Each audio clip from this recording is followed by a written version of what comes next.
ಕ್ಯಾನ್ಸರಲ್ಲಿ advantage ಏನಪ್ಪ ಅಂದರೆ cancer ಒಂದು ಕ್ಯೂರಬಲ್ ಕಾಯಿಲೆ.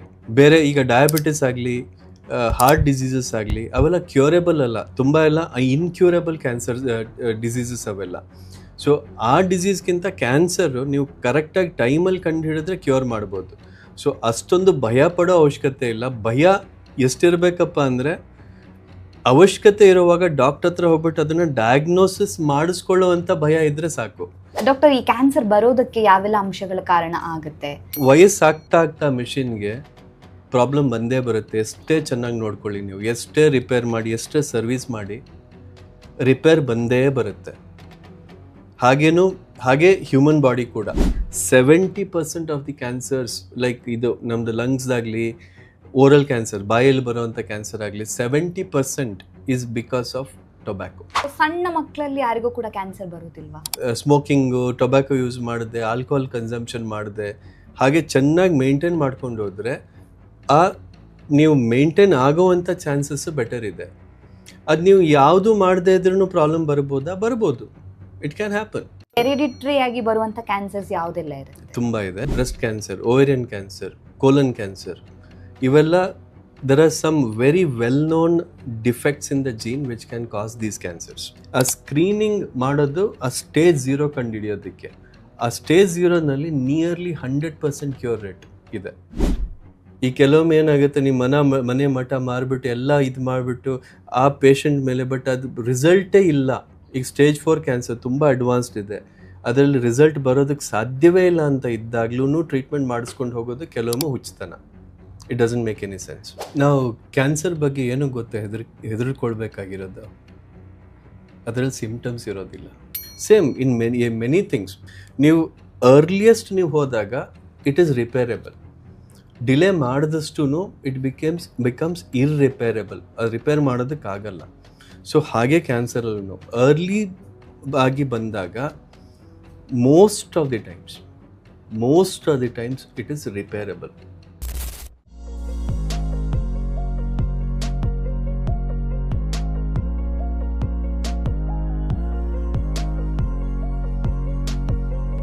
ವಿಜಯ ಕರ್ನಾಟಕ ವೀಕ್ಷಕರಿಗೆ ನಮಸ್ತೆ. ನಾನು ರಕ್ಷಾ ಕೋಟ್ಯಾನ್. ಕ್ಯಾನ್ಸರ್ ಅಂದ ತಕ್ಷಣ ಭಯ ಬೀಳೋರೇ ಹೆಚ್ಚು. ಒಂದು ವೇಳೆ ಕ್ಯಾನ್ಸರ್ ಬಂತು ಅಂತ ಗೊತ್ತಾದ ತಕ್ಷಣ ಅಯ್ಯೋ ನನ್ನ ಜೀವನನೇ ಮುಗ್ದೋಯಿತು, ಇನ್ನೇನಿಲ್ಲ, ನಾನು ಬದುಕೋದೇ ಕಷ್ಟ ಅನ್ನುವಷ್ಟು ಮಟ್ಟಿಗೆ ಕೆಲವರು ತಲೆ ಕೆಡಿಸ್ಕೊಳ್ತಾರೆ. ಆದರೆ ನಮ್ಮ ಟೆಕ್ನಾಲಜಿ ಎಷ್ಟೊಂದು ಮುಂದುವರೆದಿದೆ ಅಂತ ಹೇಳಿದ್ರೆ, ಅದರಲ್ಲೂ ಕೂಡ ವಿಶೇಷವಾಗಿ ವೈದ್ಯಕೀಯ ಕ್ಷೇತ್ರದಲ್ಲಂತೂ ಇವಾಗ ಸರ್ಜರಿಯಲ್ಲಿ ನಾವು ನೋಡೋದಾದರೆ ರೋಬೋಟಿಕ್ ಸರ್ಜರಿ ಇದೆ, ಅಥವಾ ಲ್ಯಾಪ್ರೋಸ್ಕೋಪಿಕ್ ಸರ್ಜರಿ ಕೂಡ ಬಂದಿದೆ. ಹಾಗಿದ್ರೆ ಈ ಕ್ಯಾನ್ಸರ್ಗೆ ಚಿಕಿತ್ಸೆ ಯಾವ ರೀತಿಯಾಗಿ ಇರುತ್ತೆ, ಇದು ಬಂದಾಗ ಯಾವ ರೀತಿಯಾಗಿ ಟ್ರೀಟ್ ಮಾಡಬೇಕು, ಅಥವಾ ಬರದೇ ಇರೋ ರೀತಿಯಲ್ಲಿ ಇದನ್ನು ತಡೆಗಟ್ಟೋದಕ್ಕೆ ಸಾಧ್ಯನಾ ಅನ್ನೋದ್ರ ಬಗ್ಗೆ ಹೆಚ್ಚಿನ ಮಾಹಿತಿಯನ್ನು ತಿಳಿಸ್ಕೊಡೋದಕ್ಕೆ ಇವತ್ತು ನಮ್ಮ ಜೊತೆ ಇದ್ದಾರೆ ಸೀನಿಯರ್ ಡೈರೆಕ್ಟರ್ ಹಾಗೆಯೇ ಸರ್ಜಿಕಲ್ ಆನ್ಕಾಲಜಿಯಲ್ಲಿ ಇರುವಂಥ ಡಾಕ್ಟರ್ ಸಂದೀಪ್ ನಾಯಕ್ ಪಿ ಅವರು ನಮ್ಮ ಜೊತೆ ಇದ್ದಾರೆ. ಡಾಕ್ಟರ್, ಕಾರ್ಯಕ್ರಮಕ್ಕೆ ಸ್ವಾಗತ. Thank you. ನಮಸ್ಕಾರ. ವೀಕ್ಷಕರಿಗೂ ನಮಸ್ಕಾರ. ಡಾಕ್ಟರ್, ಕ್ಯಾನ್ಸರ್ ಅಂದ ತಕ್ಷಣ ತುಂಬ ಜನರಿಗೆ ಭಯ ಆಗುತ್ತೆ. ಅದು ಕೂಡ ಹಳ್ಳಿ ಕಡೆ ಇನ್ನೂ ಜಾಸ್ತಿ ಭಯ ಇರುತ್ತೆ. ಓಕೆ, ಏನಾದರೂ ಕ್ಯಾನ್ಸರ್ ಇದೆ ಅಂತ ಡಾಕ್ಟರ್ ಏನಾದರೂ ಹೇಳಿದ್ರು ಅಂತ ಹೇಳಿದ್ರೆ ಆ ಭಯ ಎಷ್ಟು ಮಟ್ಟಿಗೆ ಹೋಗಿರುತ್ತೆ ಅಂತ ಹೇಳಿದ್ರೆ, ನಾನು ಬದುಕದೇ ಇಲ್ವೇನೋ ಅನ್ನೋ ರೀತಿಗೆ ಅವರ ಮೈಂಡ್ ಸೆಟ್ ಹೋಗಿರುತ್ತೆ. ಹಾಗಿದ್ರೆ ಡಾಕ್ಟರ್, ಈ ಕ್ಯಾನ್ಸರ್ ಅಂದರೆ ಏನು, ಇದು ಯಾವೆಲ್ಲ ಕಾರಣಕ್ಕೋಸ್ಕರ ಬರುತ್ತೆ ಡಾಕ್ಟರ್? ನೋಡಿ, ಕ್ಯಾನ್ಸರ್ ಅನ್ನೋದು ಈ ನಮ್ಮ ನಾರ್ಮಲ್ ಸೆಲ್ಸ್ ಏನಿದೆ ಬಾಡಿನಲ್ಲಿ, ಅದು ನಮ್ಮ ಮಿಸ್ಬಿಹೇವ್ ಮಾಡುವಂಥದ್ದು ಕ್ಯಾನ್ಸರ್. ಮಿಸ್ಬಿಹೇವಿಯರ್ ಅಂದರೆ ಹೇಗೆ, ತುಂಬ ಥರ ಮಿಸ್ಬಿಹೇವಿಯರ್ಸ್ ಆಗ್ಬೋದು. ಇದು ನಮಗೆ ಬಾಡಿಗೆ ರಿಕ್ವೈರ್ಮೆಂಟ್ ಇಲ್ಲದೆ ಇರುವಾಗ್ಲೂ ಯಾವಾಗ ಮಲ್ಟಿಪ್ಲೈ ಆಗುತ್ತೋ, ಅಂದರೆ ನಮಗೆ ಕೆಲವೊಮ್ಮೆ ಗಾಯ ಆದರೆ ಸೆಲ್ಸ್ ಮಲ್ಟಿಪ್ಲೈ ಆಗಿ ಅದನ್ನು ಕ್ಲೋಸ್ ಮಾಡಬೇಕು. ಅಕಸ್ಮಾತ್ ಆ ಮಲ್ಟಿಪ್ಲಿಕೇಶನ್ ಅದು ಅವಶ್ಯಕತೆ ಇಲ್ಲದೆ ಇರೋವಾಗ್ಲೂ ಆಗಿಬಿಟ್ಟು ಮತ್ತೆ ಹರಡೋದಕ್ಕೆ ಸ್ಟಾರ್ಟ್ ಆದರೆ ಅವಾಗ ಅದನ್ನು ಕ್ಯಾನ್ಸರ್ ಅಂತ ಕರಿತೀವಿ. ಇನ್ ಸಿಂಪಲ್ ವರ್ಡ್ಸ್, ಮೆಕ್ಯಾನಿಸಮ್ ತುಂಬ ಕಾಂಪ್ಲಿಕೇಟೆಡ್ ಇರುತ್ತೆ, ಬಟ್ ಸಿಂಪಲ್ ವರ್ಡ್ಸಲ್ಲಿ ಹೇಳಬೇಕಾದ್ರೆ ಅದು ಕ್ಯಾನ್ಸರ್. ಈಗ ಜನ ಭಯ ಪಡ್ತಾರೆ ಅಂತ ಹೇಳ್ತಾ ಇದ್ದಾರೆ. ಜನ ಭಯ ಪಡೋದು ಹಳ್ಳಿಯವ್ರು ಮಾತ್ರ ಅಲ್ಲ, ಎಲ್ಲರೂ ಭಯ ಪಡ್ತಾರೆ. ಆದರೆ ಯಾವುದೇ ಕಾಯಿಲೆ ಅಂದ್ರೂ ಭಯ ಪಡಲೇಬೇಕು. ಯಾವ ಕಾಯಿಲೆನೂ ನಮಗೆ ಬಂದರೆ ಪರವಾಗಿಲ್ಲಪ್ಪ ಅಂತ ಯಾವ ಕಾಯಿಲೆನೂ ಇಲ್ಲ. ಎಲ್ಲ ಕಾಯಿಲೆನಲ್ಲೂ ಪ್ರಾಬ್ಲಮ್ ಇದೆ. ಹಾಗೆ ಕ್ಯಾನ್ಸರು ಕೂಡ ಪ್ರಾಬ್ಲಮ್ ಇರೋವಂಥ ಕಾಯಿಲೆನೇ. ಆದರೆ ಕ್ಯಾನ್ಸರಲ್ಲಿ ಅಡ್ವಾಂಟೇಜ್ ಏನಪ್ಪ ಅಂದರೆ ಕ್ಯಾನ್ಸರ್ ಒಂದು ಕ್ಯೂರಬಲ್ ಕಾಯಿಲೆ. ಬೇರೆ ಈಗ ಡಯಾಬಿಟಿಸ್ ಆಗಲಿ, ಹಾರ್ಟ್ ಡಿಸೀಸಸ್ ಆಗಲಿ ಅವೆಲ್ಲ ಕ್ಯೂರೇಬಲ್ ಅಲ್ಲ, ತುಂಬ ಎಲ್ಲ ಇನ್ಕ್ಯೂರೇಬಲ್ ಕ್ಯಾನ್ಸರ್ ಡಿಸೀಸಸ್ ಅವೆಲ್ಲ. ಸೊ ಆ ಡಿಸೀಸ್ಗಿಂತ ಕ್ಯಾನ್ಸರು ನೀವು ಕರೆಕ್ಟಾಗಿ ಟೈಮಲ್ಲಿ ಕಂಡು ಹಿಡಿದ್ರೆ ಕ್ಯೂರ್ ಮಾಡ್ಬೋದು. ಸೊ ಅಷ್ಟೊಂದು ಭಯ ಪಡೋ ಅವಶ್ಯಕತೆ ಇಲ್ಲ. ಭಯ ಎಷ್ಟಿರಬೇಕಪ್ಪ ಅಂದರೆ, ಅವಶ್ಯಕತೆ ಇರುವಾಗ ಡಾಕ್ಟರ್ ಹತ್ರ ಹೋಗ್ಬಿಟ್ಟು ಅದನ್ನು ಡಯಾಗ್ನೋಸಿಸ್ ಮಾಡಿಸ್ಕೊಳ್ಳುವಂಥ ಭಯ ಇದ್ದರೆ ಸಾಕು. ಅದಕ್ಕಿಂತ ಜಾಸ್ತಿ ಭಯ ಇದ್ದರೆ ನೀವೇನು ಮಾಡಿಸ್ಕೊಳ್ಳೋದಿಲ್ಲ, ಆ ಪ್ರಾಬ್ಲಮ್ ಬರುತ್ತೆ. ಅಂದ್ರೆ ಮೆಂಟಲಿ ಸ್ಟ್ರಾಂಗ್ ಆಗಿರ್ಬೇಕಾಗುತ್ತೆ ಅಂತ ಹೇಳ್ತಿದ್ದೀರಾ ಡಾಕ್ಟರ್? ಪ್ರೋಆಕ್ಟಿವ್ ಆಗಿರಬೇಕು. ಅಂದರೆ ಈಗ ನಮಗೆ ಏನೋ ಒಂದು ಕಾಣಿಸ್ಕೊಂಡ ತಕ್ಷಣ ಅದನ್ನು ಹೋಗ್ಬಿಟ್ಟು ಇನ್ವೆಸ್ಟಿಗೇಟ್ ಮಾಡಿಬಿಟ್ಟು ಅದನ್ನು ಏನಪ್ಪ ಇದು ಅಂತ ಕಂಡು ಹಿಡಿದು ಅದಕ್ಕೆ ಟ್ರೀಟ್ಮೆಂಟ್ ಮಾಡಿಸ್ಕೊಳ್ಳುವಂಥ ಧೈರ್ಯ ಇದ್ದರೆ ಸಾಕು. ಅದಕ್ಕಿಂತ ಗೊಡ್ಡ ಧೈರ್ಯ ಇದ್ದರೆ ಪ್ರಾಬ್ಲಮ್ ಆಗುತ್ತೆ. ಈಗ ನನಗೇನು ಬರೋದಿಲ್ಲ ಅಂತ ಧೈರ್ಯ ಯಾರಿಗಾದ್ರೂ ಇದ್ದರೆ ಅದು ತುಂಬ ಡೇಂಜರಸ್. ಹೌದು. ಹಾಗೆ ಡಾಕ್ಟರ್, ಈ ಕ್ಯಾನ್ಸರ್ ಬರೋದಕ್ಕೆ ಯಾವೆಲ್ಲ ಅಂಶಗಳ ಕಾರಣ ಆಗುತ್ತೆ? ಕ್ಯಾನ್ಸರ್ ಬರೋದಕ್ಕೆ ಫಸ್ಟ್ ಆ್ಯಂಡ್ ಫಾರ್ಮೋಸ್ಟ್ ಅಂದರೆ ಮುಖ್ಯವಾದ ಕಾರಣ ಏನಂದರೆ ವಯಸ್ಸು. ವಯಸ್ಸು ಆಗ್ತಾ ಆಗ್ತಾ ಕ್ಯಾನ್ಸರ್ ಬರೋ ರಿಸ್ಕ್ ಇದ್ದೇ ಇರುತ್ತೆ. ಅದಕ್ಕೆ ಎಲ್ಲರಿಗೂ ಆಶ್ಚರ್ಯ ಆಗುತ್ತೆ ಹೇಳಿದ ತಕ್ಷಣ. ನನಗೂ ಆಶ್ಚರ್ಯ ಆಯ್ತು ಇವಾಗ ನೀವು ಹೇಳಿದಾಗ. ಸೊ ಈಗ ನಾನು ಯೂಶ್ವಲಿ ಎಕ್ಸಾಂಪಲ್ ಕೊಡೋದೇನಪ್ಪ ಅಂದರೆ, ನೀವು ಯಾವುದೇ ಈಗ ವೆಹಿಕಲ್ ತಕ್ಕೊಳ್ಳಿ ಅಥವಾ ಯಾವುದೇ ಮೆಷಿನ್ ತಕ್ಕೊಳ್ಳಿ, ವಯಸ್ಸಾಗ್ತಾ ಆಗ್ತಾ ಮೆಷಿನ್ಗೆ ಪ್ರಾಬ್ಲಮ್ ಬಂದೇ ಬರುತ್ತೆ. ಎಷ್ಟೇ ಚೆನ್ನಾಗಿ ನೋಡ್ಕೊಳ್ಳಿ ನೀವು, ಎಷ್ಟೇ ರಿಪೇರ್ ಮಾಡಿ, ಎಷ್ಟೇ ಸರ್ವಿಸ್ ಮಾಡಿ, ರಿಪೇರ್ ಬಂದೇ ಬರುತ್ತೆ. ಹಾಗೆ ಹ್ಯೂಮನ್ ಬಾಡಿ ಕೂಡ ಇದು ಮೆಷಿನ್ ಹೇಳಿದಾರಲ್ಲ ಎಲ್ಲ. ಇನ್ಫ್ಯಾಕ್ಟ್ ತುಂಬ ಕಡೆ ಇದನ್ನು ಮೆಷಿನ್ ಅಂತಲೇ ಡಿಸ್ಕ್ರೈಬ್ ಮಾಡಿದ್ದಾರೆ. ಈಗ ಕ್ವೆಶನ್ ಏನಪ್ಪ ಅಂದರೆ, ರಿಪೇರ್ ಬಂದಾಗ ಅದನ್ನು ಸರಿ ಮಾಡ್ಬೋದಾ ಅಂತ. ರಿಪೇರ್ ಅಂತೂ ಬಂದೇ ಬರುತ್ತೆ. ಈ ರಿಪೇರ್ಗಳಲ್ಲಿ ಅಂದರೆ ಇದು ಏಜ್ ರಿಲೇಟೆಡ್ ಏನಕ್ಕಪ್ಪ ಅಂದರೆ, ನಮ್ಮ DNA ಏನಿದೆ ಅಂದರೆ ಜೀನ್ಸ್ ಏನಿದೆ ಬಾಡಿನಲ್ಲಿ, ಅದು ಹೋಗ್ತಾ ಹೋಗ್ತಾ ಅದು ಮಲ್ಟಿಪ್ಲೈ ಆಗ್ತಾ ಇರುತ್ತಲ್ಲ, ಅದು ಡ್ಯಾಮೇಜ್ ಆಗೋದಕ್ಕೆ ಸ್ಟಾರ್ಟ್ ಆಗುತ್ತೆ, ಕಾಪಿ ಆಗ್ತಾ ಆಗ್ತಾ ಆಗ್ತಾ. ಸೊ ಆ ಡ್ಯಾಮೇಜ್ಗಳು ಬಿಲ್ಡಪ್ ಆಗಿ ಬರುವಂಥ ಕಾಯಿಲೆಗಳು ಈ ನಿಮ್ಮ ಶುಗರ್, ಡಯಾಬಿಟಿಸು, BP, ಹಾಗೆ ನ್ಯೂರೋಲಾಜಿಕಲ್ ಪ್ರಾಬ್ಲಮ್ಸು, ಹಾಗೇನೆ ಕ್ಯಾನ್ಸರ್. ನ್ಯೂರೋಲಾಜಿಕಲ್ ನರದ ಪ್ರಾಬ್ಲಮ್ಗಳು ಮತ್ತು ಕ್ಯಾನ್ಸರ್, ಇವಿಷ್ಟೂ this are diseases of chronic diseases ಅಂತೀವಿ ಇದನ್ನು. ಅಂದರೆ ದೇ ಹ್ಯಾಪನ್ ಓವರ್ ಏಜ್. ನೀವು ವಯಸ್ಸಾಗ್ತಾ ಆಗ್ತಾ ಬರುವಂಥ ಕಾಯಿಲೆಗಳಿವೆಲ್ಲ. Second most common or most important cause ಏನಪ್ಪ ಅಂದರೆ ಅಭ್ಯಾಸಗಳು, ಕೆಟ್ಟ ಅಭ್ಯಾಸಗಳು. ಈಗ ಅದರಲ್ಲಿ ಬರುವಂಥ ಟೊಬ್ಯಾಕೊ ಅಂದರೆ ತಂಬಾಕು 70% ಆಫ್ ದಿ ಕ್ಯಾನ್ಸರ್ಸ್, ಆ ಏಜ್ ತೆಗೆದಾದ್ಮೇಲೆ 70% ಆಫ್ ದಿ ಕ್ಯಾನ್ಸರ್ಸ್, ಲೈಕ್ ಇದು ನಮ್ಮದು ಲಂಗ್ಸ್ದಾಗಲಿ, ಓರಲ್ ಕ್ಯಾನ್ಸರ್, ಬಾಯಲ್ಲಿ ಬರುವಂಥ ಕ್ಯಾನ್ಸರ್ ಆಗಲಿ, 70% is because of tobacco.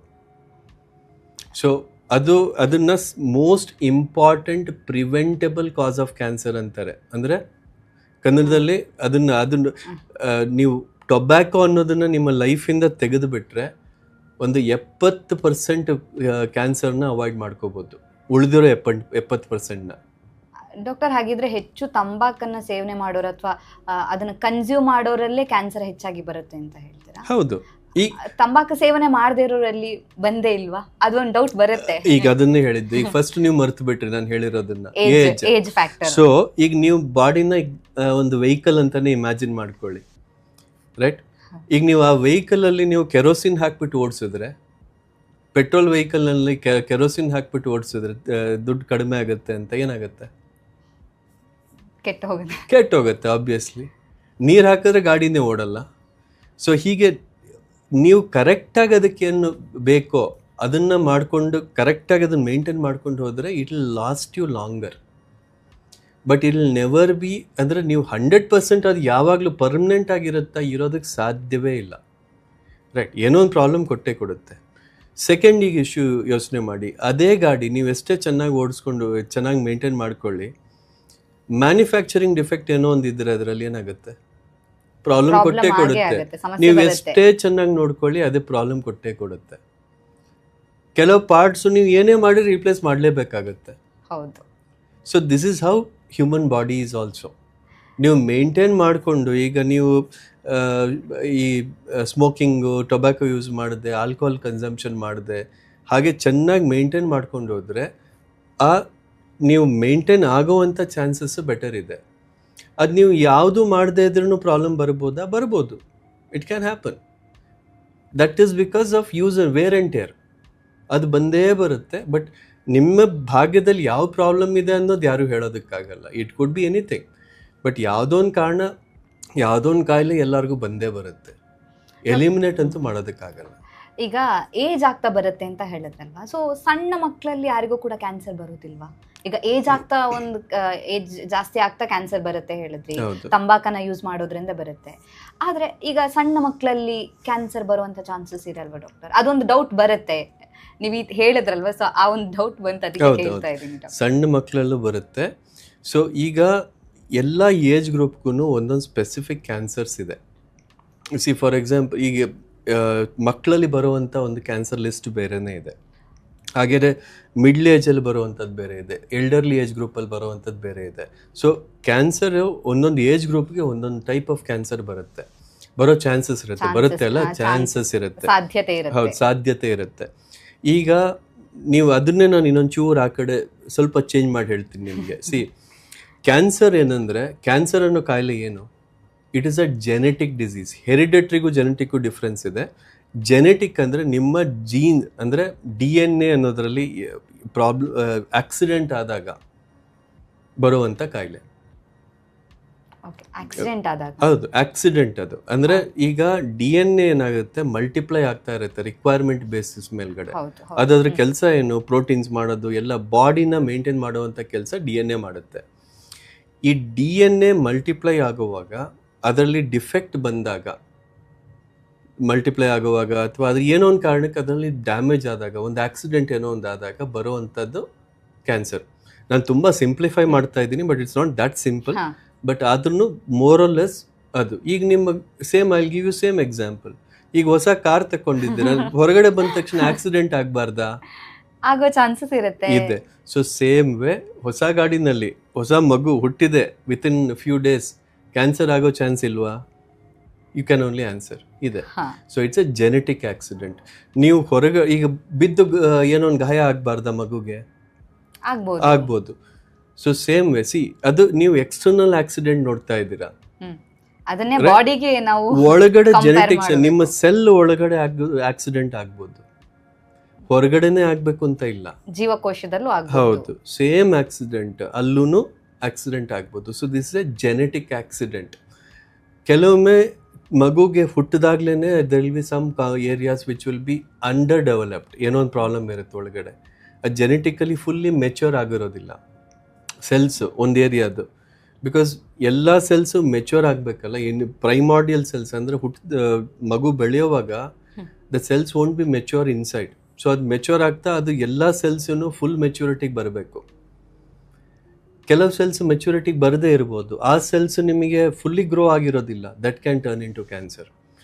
So there are various mechanism, ಬೇರೆ ಬೇರೆ ಮೆಕ್ಯಾನಿಸಮ್ ಇದೆ ಬಾಡಿನಲ್ಲಿ ಕ್ಯಾನ್ಸರ್ ಬರೋದಕ್ಕೆ. ಸೊ ಮಕ್ಕಳಲ್ಲಿ ಬೇರೆ ಟೈಪ್ ಅದಕ್ಕೇನೆ ಬರೋದು. ಅದು basically some cells may not mature fully, ಆ ಸೆಲ್ಗಳು ಕ್ಯಾನ್ಸರ್ ಆಗಿ ಕನ್ವರ್ಟ್ ಆಗಿ ಗ್ರೋ ಆಗ್ಬೋದು. ಸೊ ಆ ಥರ. So this is how it works. Genetically ಹಾಗೆ ಬರುತ್ತೆ ಅಂತ ಹೇಳಿದ್ರೆ, ಹಾಗಾದ್ರೆ ಈಗ ತಾಯಿಯಿಂದ ಮಗುವಿಗೆ ಅಥವಾ ವಂಶ ಪಾರಂಪರ್ಯವಾಗಿ ಆ ಥರ ಏನಾದರೂ ಬರುವಂಥ ಕ್ಯಾನ್ಸರ್ಸ್ ಇದೆಯಾ ಡಾಕ್ಟರ್? ಅಂದರೆ ಇಂಥ ಕ್ಯಾನ್ಸರ್ ಹೀಗೆ ಬರುವ ಸಾಧ್ಯತೆ ಇರುತ್ತೆ ಅನ್ನೋ ಥರ ಏನಾದರೂ ಇದೆಯಾ? ಇದೆ. ಸೊ ಅದನ್ನು ನಾವು ಹೆರಿಡೆಟ್ರಿ ಕ್ಯಾನ್ಸರ್ಸ್ ಅಂತ ಹೇಳ್ಬಿಡ್ತೀವಿ. ಜೆನೆಟಿಕ್ ನಾನು ಹೇಳಿದ್ದು ಜೀನ್ಗಳಿಗೆ ಇಂಡಿವಿಜುವಲ್, ಇದರಲ್ಲಿ ಇಂಡಿವಿಜುವಲ್ಗೆ DNA ಮಲ್ಟಿಪ್ಲೈ ಆಗುವಾಗ ಆಗುವಂಥದ್ದು. ಈಗ ಅದು ಬರೋವಾಗ್ಲೇ ಫುಲ್ ಇದರಲ್ಲೇನೆ, ಅಂದರೆ ಅವ್ರಿಗೆ ಮೊದಲಿಂದಾನೇ ಫಾರ್ ಆ ಫ್ಯಾಮಿಲಿನಲ್ಲೇನೆ ಆ ಡಿಫೆಕ್ಟ್ ನಡೀತಾ ಇದ್ರೆ ದಟ್ ಇಸ್ ಕಾಲ್ಡ್ ಹೆರಿಡೆಟರಿ. ಈಗ ಫಾರ್ ಎಕ್ಸಾಂಪಲ್, ನಾನೀಗ ಕಂಪನಿಗಳ ಹೆಸರು ಹೇಳಕ್ ಹೋಗಲ್ಲ, ಬಟ್ ಯಾವುದೊಂದು ಕಂಪನಿ ಕಾರಲ್ಲಿ ಈ ಡಿಫೆಕ್ಟ್ ಬಂದೇ ಬರುತ್ತೆ, ಈ ಬೈಕಲ್ಲಿ ಈ ಡಿಫೆಕ್ಟ್ ಬಂದೇ ಬರುತ್ತೆ ಅಂತ ಗೊತ್ತಿರುತ್ತೆ ಕೆಲವರಿಗೆ. ಈ ಕಂಪನಿನ ಈ ಡಿಫೆಕ್ಟ್ ಇದೆ ಈ ಕಂಪನಿನಲ್ಲಿ. You heard of that? Yes. So ಈ ಲ್ಯಾಪ್ಟಾಪ್ ಅಲ್ಲಿ ಈ ಡಿಫೆಕ್ಟ್ ಬಂದೇ ಬರುತ್ತೆ, ಇಟ್ಸ್ ಕಾಮನ್ ಅಂತ. ಕರೆಕ್ಟಾ? ಹೌದು. So that is basically hereditary problem. ಹಾಗಾದ್ರೆ ಹೆರಿಡಿಟರಿ ಆಗಿ ಬರುವಂತ ಕ್ಯಾನ್ಸರ್ಸ್ ಯಾವುದೆಲ್ಲ ಇರುತ್ತೆ? ತುಂಬಾ ಇದೆ. ಸಿ, ಬಟ್ ಇದು there are list of cancers which are hereditarily common cancers ಇದೆ. ಸೊ ಈಗ for example breast cancer, ovarian cancer, colon cancer, ಇವೆಲ್ಲ there are some very well known defects in the gene which can cause these cancers. So there is a list of cancer. ನಾನು ಎಲ್ಲಾನು ನಿಮಗೆ ಈಗ list ಮಾಡೋದಕ್ಕಾಗಲ್ಲ, but there are common cancers which can happen in families. ನೀವು commonly ಕೇಳುವಂಥದ್ದು breast cancer, colon cancer, ovarian cancer, ಇವು ಮೂರು ನೀವು ಕಾಮನ್ ಆಗಿ ಕೇಳಿಸ್ಕೊತೀರ. ಇದು ಜೆನೆಟಿಕಲಿ ಬರುತ್ತೆ. ಡಾಕ್ಟರ್, ನೀವೀಗ ಹೆರಿಡಿಟ್ರಿ ಮುಖಾಂತರ ಈ ಬ್ರೆಸ್ಟ್ ಕ್ಯಾನ್ಸರ್ ಬರುತ್ತೆ, ಓರಿಯನ್ ಕ್ಯಾನ್ಸರ್ ಬರುತ್ತೆ ಅಂತ ಹೇಳಿದ್ರಿ. ಅದನ್ನ ಬಿಟ್ಟು ಕೆಲವೊಂದಿಷ್ಟು ಕ್ಯಾನ್ಸರ್ಸ್ ನೀವು ಆಗ್ಲೇ ಹೇಳ್ದ ಹಾಗೆ ಹುಟ್ಟಿದ ಮೇಲೆ ಏಜ್ ಆಗ್ತಾ ಹೋದಾಗೆ ಕ್ಯಾನ್ಸರ್ಸ್ ಬರುತ್ತೆ ಅಂತ ಹೇಳಿದ್ರಲ್ವ, ಅದನ್ನ ಬರದೇ ಇರೋ ರೀತಿಯಲ್ಲಿ ತಡೆಗಟ್ಟೋದಕ್ಕೆ ಆಗತ್ತಾ? ಅಂದ್ರೆ ನಮ್ಮ ಲೈಫ್ ಸ್ಟೈಲ್ ಚೇಂಜ್ ಮಾಡೋದ್ರಿಂದ, ಇಂಪ್ರೂವ್ ಮಾಡ್ಕೊಳ್ಳೋದ್ರಿಂದ ಅದನ್ನ ತಡೆಗಟ್ಟೋದಕ್ಕೆ ಸಾಧ್ಯ ಆಗುತ್ತೆ ಡಾಕ್ಟರ್? ಈಗ ಇದರಲ್ಲಿ 2 ಪಾರ್ಟ್ ಇದೆ ನಿಮ್ಮ ಕ್ವೆಶನಲ್ಲಿ. ಒಂದು, ಈಗ ಜನರಲಿ ಪ್ರಿವೆಂಟ್ ಮಾಡೋದಕ್ಕಾಗತ್ತಾ ರಿಸ್ಕ್ ರಿಡಕ್ಷನ್? ರಿಸ್ಕ್ ರಿಡಕ್ಷನ್ ಅಂದರೆ ನಮ್ಮ ನಾರ್ಮಲ್ ಲೈಫಲ್ಲಿ ಈಗ ಎಲ್ಲರಿಗೂ ಕಾಮನ್ ಪರ್ಸನ್, ಈಗ ನಾವು health kind of life style which we lead ಅದನ್ನು ಸ್ವಲ್ಪ ಮಾಡಿಫೈ ಮಾಡಿಕೊಂಡ್ರೆ we can reduce the risk. ಅದರಲ್ಲಿ ಮುಖ್ಯವಾಗಿ ಬರೋದು ನಾನು ಹೇಳಿದೆ, ಒಂದು habits, tobacco and alcohol habits. These are 2 major things which can cause cancer. ಅದು ಬಿಟ್ಟರೆ diet is very important. Diet ಅಂದರೆ ನಾವು ಏನು ತಿಂತೀವಿ ಅನ್ನೋದು. ಹೌದು. ಓಕೆ, ಸೊ ಆಹಾರ ಏನು ತಿಂತೀವಿ, ಟೈಪ್ ಆಫ್ ಫುಡ್. ಈಗ ಅದರಲ್ಲಿ ನಿಮಗೆ ತುಂಬ ಆಯಿಲಿ ಆಹಾರಗಳು, ತುಂಬ ಹೈ ಕ್ಯಾಲರಿ ಮತ್ತು ರಿಫೈನ್ಡ್ ಫುಡ್ ಅಂದರೆ ನಿಮ್ಮ ಪ್ಯಾಕೆಟ್ಗಳೇ ತಿನ್ಕೊಂಡು ಜೀವನ ಮಾಡೋರಿದ್ರೆ, ಬಿಸ್ಕೆಟ್ಸು, ಚಿಪ್ಸು ಅದರಲ್ಲೇ ಜೀವನ ನಡೀತಾ ಇದ್ರೆ, that is also very high risk. Chocolates ಮಾತ್ರ ತಿನ್ಕೊಂಡು ಅದರಲ್ಲೇ ಹೊಟ್ಟೆ ತುಂಬಿಸ್ಕೊಂಡಿದ್ರೆ, they are all risk factors because they are all refined products. ಈಗ ನಿಮ್ಮ ಸಾಫ್ಟ್ ಡ್ರಿಂಕ್ಸ್ ಮಾತ್ರ ಕುಡಿಯೋದು ಯಾವಾಗ ನೋಡಿದ್ರು, so they are very high in calorie. So they are all high risk for causing cancer. ಹಾಗೆಯೇ ಈಗ ಎಕ್ಸಸೈಸ್ ಮಾಡದೇ ಇರೋದು. Exercise is very important. Generally ನಾವು 1/2 hour walking per day is healthy ಅಂತೇವೆ. ಅದು ಈವನ್ ಫಾರ್ ಕ್ಯಾನ್ಸರ್, ಹಾರ್ಟ್ ಡಿಸೀಸ್ಗೂ ಹಾಗೆಯೇ ಎಲ್ಲದಕ್ಕೂ, ಶುಗರ್ಗೂ ಹಾಗೆಯೇ, all chronic and critical illnesses can be reduced ಅದನ್ನು ಮಾಡೋದ್ರಿಂದ. So these are the very important things which has to be followed. ಹಾಗೆ ನೀವು ಅದರಲ್ಲಿ second part of the question ಏನಪ್ಪ ಅಂದರೆ, ಈಗ ಹೆರಿಡಿಟರಿ ಇರೋರು ಅಂದರೆ ಅವ್ರದ್ದು ಬ್ಲಡ್ಡಲ್ಲಿ ಕ್ಯಾನ್ಸರ್ ಟೈಪ್ಸ್ ಬರ್ತಾ ಇದೆ ಅನ್ನೋರಿಗೆ ಕಂಪ್ಲೀಟ್ಲಿ ಡಿಫ್ರೆಂಟ್ ಸ್ಟ್ರಾಟಜಿ ಇದೆ. ಈಗ ಫಾರ್ ಎಕ್ಸಾಂಪಲ್, ಈ ಕಾಮನ್ಲಿ ಕೇಳಿಸ್ಕೊಳ್ಳುವಂಥದ್ದು ಬ್ರಾಕಾ ಜೀನ್ಸ್ ಅಂತೀವಿ for breast cancer and ovary cancer. ಈಗ ಹೆರಿಡಿಟರಿ ಬ್ರೆಸ್ಟ್ ಕ್ಯಾನ್ಸರ್ ಇರೋದು ಅಂದರೆ ಆ ಫ್ಯಾಮಿಲಿನಲ್ಲಿ ಎಲ್ಲ ಕ್ಯಾನ್ಸರು ಇರೋದಿಲ್ಲ, ಯಾವ್ದಾದ್ರು ಒಂದು ಕ್ಯಾನ್ಸರ್ ಇರುತ್ತೆ. ಸೊ ಈಗ ಆ ಟೈಪ್ಗೆ ನಾವು ಪರ್ಟಿಕ್ಯುಲರ್ಲಿ ಈ ಥರ ಮಾಡಬೇಕು ಅಂತ ಒಂದು ಪ್ರೋಗ್ರಾಮ್ ಹಾಕ್ಕೊಡ್ತೀವಿ. ಈಗ ಬ್ರೆಸ್ಟ್ ಕ್ಯಾನ್ಸರ್ ಫ್ಯಾಮಿಲಿ ಆದರೆ ಅವ್ರಿಗೆ ಪ್ರಿವೆಂಟಿವ್ ಸರ್ಜರಿ ಮಾಡ್ಬೋದು, ಅದೊಂದು ಆಪ್ಷನ್ ಇದೆ. ಓವರಿಯನ್ ಕ್ಯಾನ್ಸರ್ಗೂ ಪ್ರಿವೆಂಟಿವ್ ಸರ್ಜರಿ ಅಂದರೆ ಸರ್ಜರಿ ಮಾಡಿಬಿಟ್ಟು ಅವ್ರ ರಿಸ್ಕ್ ಕಡಿಮೆ ಮಾಡ್ಬೋದು. ಅಥವಾ ಅವರು ಮ್ಯಾಮೋಗ್ರಫಿ ಮತ್ತು MRI ಸ್ಕ್ಯಾನ್ ಬ್ರೆಸ್ಟ್ಗೆ ಮಾಡಿಸ್ಕೊಂಡು ಅದನ್ನು ಪ್ರಿವೆಂಟಿವ್ ಇದನ್ನು ಮಾಡ್ಬೋದು, ಪ್ರಿವೆಂಟ್ ಮಾಡೋದಕ್ಕೆ. ಅಂದರೆ ರಿಸ್ಕ್ನ ಹೇಗೆ ಕಡಿಮೆ ಮಾಡೋದು ಅಂತ ಅಷ್ಟೇ. ಈಗ ನಾವು ಕಾರಲ್ಲಿ ಹೋಗುವಾಗ ಸೀಟ್ ಬೆಲ್ಟ್ ಹಾಕೊಂಡು ರಿಸ್ಕ್ ಕಡಿಮೆ ಮಾಡ್ಕೋತೀವಿ. ಯಾವುದು ರಿಸ್ಕ್ ಕಡಿಮೆ ಮಾಡ್ತೀವಿ? ಆಕ್ಸಿಡೆಂಟ್ ರಿಸ್ಕ್ ಕಡಿಮೆ ಮಾಡಲ್ಲ ನಾವು. ನೋ ಅದು ಹೆಲ್ಮೆಟ್ ಇದಕ್ಕೆ ಹಾಕೊಂಡು ಹೋಗೋವಂಥದ್ದು. ಇಲ್ಲಿಗೆ see this is a problem. See ನಾವು ಸೀಟ್ ಬೆಲ್ಟ್ ಸಿಟಿನಲ್ಲಿ I agree, it is of absolutely no use. ನಮ್ಮವ್ರು ಹೈವೇನಲ್ಲಿ ಹಾಕೊಳ್ಳೋದಿಲ್ಲ, ದಟ್ಸ್ ಅನದರ್ ಪ್ರಾಬ್ಲಮ್. ಬಟ್ ನಾವು ಸೀಟ್ ಬೆಲ್ಟ್ ಹಾಕೊಳ್ಳೋದು ಆಕ್ಸಿಡೆಂಟ್ ಆದಾಗ ಇಂಜುರಿ ಆಗಬಾರ್ದು, ಇಂಜುರಿ ರಿಸ್ಕ್ ಕಡಿಮೆ ಆಗಬೇಕು ಅಂತ. It will hold us down, ನಮ್ಮನ್ನು ಹಿಡ್ಕೊಂಡು ಪಲ್ಟಿ ಹೊಡಿಯೋದಿಲ್ಲ. So the reason why we wear seat belt is to reduce the risk of injury. So fine ಬೀಳಬಾರ್ದು ಅಂತ ಅಲ್ಲ. ಓಕೆ, ನಾನು ಆಕ್ಸಿಡೆಂಟ್ ಆಗುತ್ತೆ ಅಂತ ಹೇಳಿದಲ್ಲ, ನೀವು ನೋ ಅಂದ್ರಲ್ಲ, ಅದಕ್ಕೆ ನಾನು ಆ ತರ ಇಲ್ಲ ಆಕ್ಸಿಡೆಂಟ್ ಆಗದ್ ಇಲ್ಲ. How can you prevent accident by wearing seat belt? ಅಂದ್ರೆ ಆ ಸಾಧ್ಯತೆ ಇರುತ್ತಲ್ವಾ? ನೋ, ಆಕ್ಸಿಡೆಂಟ್ ಆದಾಗ ಇಂಜುರಿ ಆಗಬಾರ್ದು ಅಂತ ಹಾಕೊಳ್ಳೋದು. ಹಾಗೆ ಹೆಲ್ಮೆಟ್ ಫ್ಯಾಕ್ಟರ್ ಕಡಿಮೆ ಆಗಬೇಕು, ಹೌದು, ರಿಸ್ಕ್ ಆಫ್ ಇಂಜುರಿ. ಹಾಗೆ ಹೆಲ್ಮೆಟ್ ಹಾಗೇನೆ, ಹೆಲ್ಮೆಟ್ ಹಾಕೊಂಡ್ರೆ risk of accident May increase, ಯಾಕಂದ್ರೆ ಆಚೆ ಈಚೆ ಕಾಣಿಸಲ್ಲ. ಬಟ್ ಹಾಕೊಳ್ಳೋದು ಏನಕ್ಕಪ್ಪ ಅಂದ್ರೆ ಆಕ್ಸಿಡೆಂಟ್ ಆದಾಗ ಇಂಜುರಿ ರಿಸ್ಕ್ ಕಡಿಮೆ ಆಗಬೇಕು ಅಂತ, ಹೆಡ್ ಇಂಜುರಿ ಆಗಬಾರ್ದು ಅಂತ. So the concept is different. Police ಅವರಿಗೆ ಅವಾಯ್ಡ್ ಮಾಡಬೇಕು, ಇದು ಫೈನ್ ಕಡಿಮೆ ಮಾಡಬೇಕು, that's a different issue all together. I don't do that. I wear seat belt because I want to reduce the risk of injury to myself. Doctor, ಈಗ ಈ ಕ್ಯಾನ್ಸರಲ್ಲಿ first stage, second stage ಅಂತೆಲ್ಲ ಇರುತ್ತಲ್ಲ, ಒಂದು ವೇಳೆ ಬೇಗನೆ ಗೊತ್ತಾಯಿತು, ಡಾಕ್ಟರ್ ಹತ್ರ ಹೋದ್ವಿ, ಏನು ಡಯಾಗ್ನೋಸಿಸ್ ಮಾಡ್ತೀವಿ ಅಂದಾಗ ಅದರ ರಿಸ್ಕ್ ಫ್ಯಾಕ್ಟರ್ ಕಡಿಮೆ ಆಗುತ್ತಾ? ಅಂದರೆ ಕ್ಯೂರ್ ಆಗುವಂಥ ಚಾನ್ಸಸ್ ಹೆಚ್ಚಾಗಿರುತ್ತಾ? ಅಥವಾ ಈ ಏನು ಅಡ್ವಾನ್ಸ್ ಸ್ಟೇಜಲ್ಲಿ, 4ನೇ ಸ್ಟೇಜಲ್ಲಿ ಗೊತ್ತಾಯಿತು ಅಂದಾಗ ಅವಾಗ ಏನು ರಿಸ್ಕ್ ಫ್ಯಾಕ್ಟರ್ ಜಾಸ್ತಿ ಇರುವಂಥ ಚಾನ್ಸಸ್ ಇರುತ್ತಾ? ಹೇಗೆ? ಈಗ ಯಾವುದೇ ಪ್ರಾಬ್ಲಮ್ ಆಗಲಿ, ಈ ಕ್ಯಾನ್ಸರ್ ಅನ್ನೋದು ಹೇಗಪ್ಪ ಅಂದರೆ, it is like it's better if I explain to you in a good example. Okay, just try to give a good example. For example, ಈಗ ನಿಮ್ಮ ಮನೆಯಲ್ಲಿ ಅಥವಾ ಒಂದು ವಾಲಲ್ಲಿ ಕ್ರ್ಯಾಕ್ ಇದೆ, ರೈಟ್? ಸೊ ಅಥವಾ ಏನೋ ಒಂದು ಪ್ರಾಬ್ಲಮ್ ಇದೆ ಮನೆಯಲ್ಲಿ, ನೀವೇನು ಮಾಡ್ತೀರಾ? You have to get it repaired before it become so big that ಆ ವಾಲೆ ಬಿದ್ದೋಗೋ ಥರ ಆಗೋವರೆಗೂ ವೆಯ್ಟ್ ಮಾಡೋದಕ್ಕಾಗಲ್ಲ ತಾನೆ? ಮಾಡ್ತೀರಾ? ಇಲ್ಲ, ಮಾಡಬಾರ್ದು. Because if you do that, by the time ಅದು ಬಂದಾಗ ಇಲ್ಲ ಇದು ರಿಪೇರೇ ಮಾಡೋಕ್ಕಾಗಲ್ಲ ಅಂತ ಹೇಳ್ತಾರೆ. Same in many things. ನೀವು ಅರ್ಲಿಯೆಸ್ಟ್ ನೀವು ಹೋದಾಗ ಇಟ್ ಈಸ್ ರಿಪೇರೇಬಲ್. ಡಿಲೇ ಮಾಡಿದಷ್ಟು ಇಟ್ ಬಿಕಮ್ಸ್ ಇರ್ರಿಪೇರೇಬಲ್. ಅದು ರಿಪೇರ್ ಮಾಡೋದಕ್ಕಾಗಲ್ಲ. ಸೊ ಹಾಗೆ ಕ್ಯಾನ್ಸರಲ್ಲೂ ಅರ್ಲಿ ಆಗಿ ಬಂದಾಗ most of the times it is repairable. So ಅದಕ್ಕೆ ನಾನು ರಿಪೇರ್ ಅಂತ ವರ್ಡ್ ಯೂಸ್ ಮಾಡ್ತಾ ಇರೋದು ಏನಕ್ಕೆ ಅಂದರೆ, it has to be very clear. Treatment is a repair basically. Treatment ಅಂದರೆ ನಾವು ರಿಪೇರ್ ಮಾಡ್ತೀವಿ ಬೇಸಿಕಲಿ. ಆ ಸಿಚುವೇಶನಿಂದ ನಾವು ಹೊರಗಡೆ ತರಬೇಕು ಹೇಗೋ ಒಂದು. So it's basically a repair. So ಹಾಗೇ treatment is possible when it is early. So patients ಯಾವಾಗ ಬೇಗ ಬರ್ತಾರೋ, ನಮಗೆ ಲೆಸ್ಸರ್ ಟ್ರೀಟ್ಮೆಂಟಲ್ಲಿ, ಅಂದರೆ ಸ್ವಲ್ಪ ಕಡಿಮೆ ಟ್ರೀಟ್ಮೆಂಟ್ ಮಾಡಿಕೊಂಡು ಅದನ್ನ ಕ್ಯೂರ್ ಮಾಡ್ಬೋದು. ತುಂಬ ಸಲ ಈ ಸ್ಟೇಜ್ 1 ಕ್ಯಾನ್ಸರ್ ಅಂದಾಗ, stage 1 is the earliest. In fact stage 0 is the earliest. Okay, ನಾವು ಸ್ಟೇಜ್ 0ನ ಯಾವಾಗ ಹೇಗೆ ಕಂಡುಹಿಡಿತೀವಪ್ಪ ಅಂದರೆ, ಸ್ಕ್ರೀನಿಂಗ್ ಪ್ರೋಗ್ರಾಮ್ಸ್. ಈಗ ಬ್ರೆಸ್ಟಿಗೆ ಮ್ಯಾಮೋಗ್ರಫಿ ಅಂತ ಹೇಳ್ತೀವಿ. ಮ್ಯಾಮೋಗ್ರಫಿ ಇರೋದು ಸ್ಟೇಜ್ 0 ಕ್ಯಾನ್ಸರ್ನ ಕಂಡುಹಿಡಿಯೋದಕ್ಕೆ. ಸೊ ಅದು ಹೇಗಪ್ಪ, 0 ಅಂದರೆ ಒಂದು ಲೈನ್ ಇರುತ್ತೆ, ಬೇಸ್ಮೆಂಟ್ ಮೆಂಬ್ರೇನ್ ಅಂತ ಲೈನ್ ಇದೆ ಸೆಲ್ಸ್ಗೆ. ಆ ಲೈನನ್ನು ಕ್ರಾಸ್ ಮಾಡದೇ ಇರೋಂಥ ಕ್ಯಾನ್ಸರ್ನ ಕಂಡುಹಿಡಿಯೋದಕ್ಕೆ.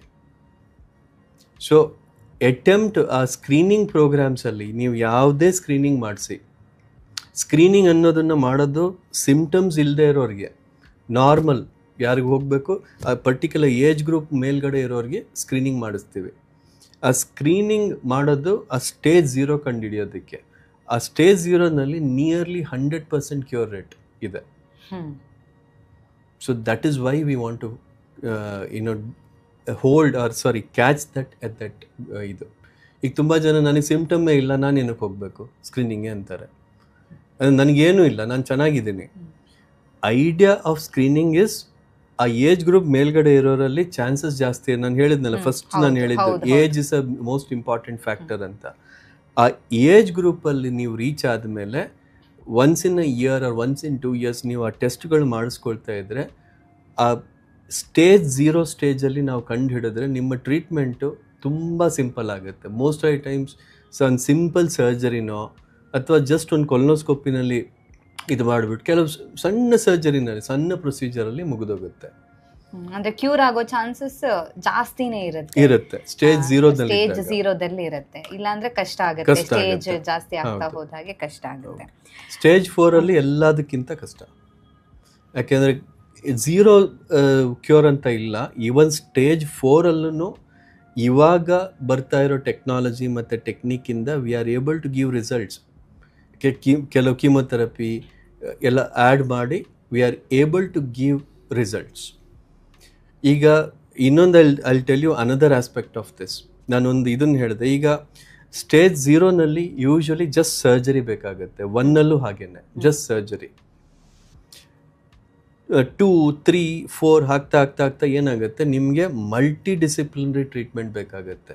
ನಾನು ತುಂಬ ಜನರಲೈಸ್ ಮಾಡ್ತಾ ಇದ್ದೀನಿ, ಎಲ್ಲ ಕ್ಯಾನ್ಸರ್ಗೂ ಒಂದೇ ಥರ ಅಲ್ಲ. ಸೊ ನೀವು ಮಲ್ಟಿಪಲ್ ಟ್ರೀಟ್ಮೆಂಟ್ಸ್ನ ಆ್ಯಡ್ ಮಾಡಿಬಿಟ್ಟು ರಿಸಲ್ಟ್ ಕೊಡಬೇಕಾಗತ್ತೆ.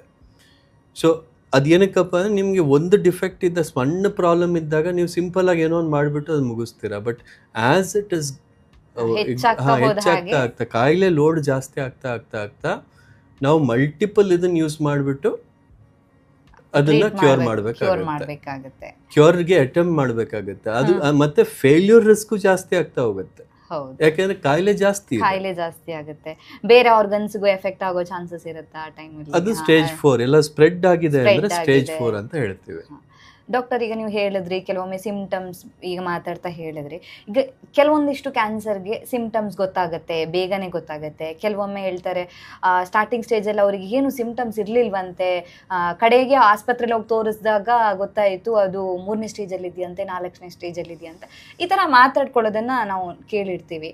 ಡಾಕ್ಟರ್, ಹಾಗಿದ್ರೆ ಯಾವೆಲ್ಲ ಕ್ಯಾನ್ಸರ್ ಬಿಗಿನಿಂಗಲ್ಲೇ ಗೊತ್ತಾಗುತ್ತೆ, ಅಥವಾ ಕೆಲವೊಂದಿಷ್ಟು ಕ್ಯಾನ್ಸರ್ಸ್ ಸಿಂಪ್ಟಮ್ಸೇ ಇಲ್ಲ, ಆ ಥರ ಏನಾದರೂ ಇದೆಯಾ? ನಾವು ಕ್ಯಾನ್ಸರ್ ಬಗ್ಗೆ ಏನು ಗೊತ್ತಾ ಹೆದರ್ಕೊಳ್ಬೇಕಾಗಿರೋದು, ಅದರಲ್ಲಿ ಸಿಂಪ್ಟಮ್ಸ್ ಇರೋದಿಲ್ಲ. ಈಗ ಜನ ಅನ್ಕೋತಾರೆ ಕ್ಯಾನ್ಸರ್ ಬಂದರೆ ನೋವು ಇರುತ್ತೆ ಅಂತ. ಮೋಸ್ಟ್ ಇಂಪಾರ್ಟೆಂಟ್ ಪಾಯಿಂಟ್ ಇದರಲ್ಲಿರೋದು, ಕ್ಯಾನ್ಸರಲ್ಲಿ ನೋವು ಇಲ್ಲ. ಕ್ಯಾನ್ಸರ್ ಸ್ಟಾರ್ಟ್ ಆದಾಗ ನೋವು ಇರೋದಿಲ್ಲ. Cancer is A painless disease when it begins. ಈಗ ನೋವು ಇದ್ದಿದ್ದಿದ್ರೆ ಫಸ್ಟ್ ಓಡೋಗ್ಬಿಟ್ಟು ಡಾಕ್ಟರ್ ಹತ್ರ ಹೋಗ್ತಾರೆ. ಯಾರು ಕೂತ್ಕೋತಾರ? ಇಲ್ಲ.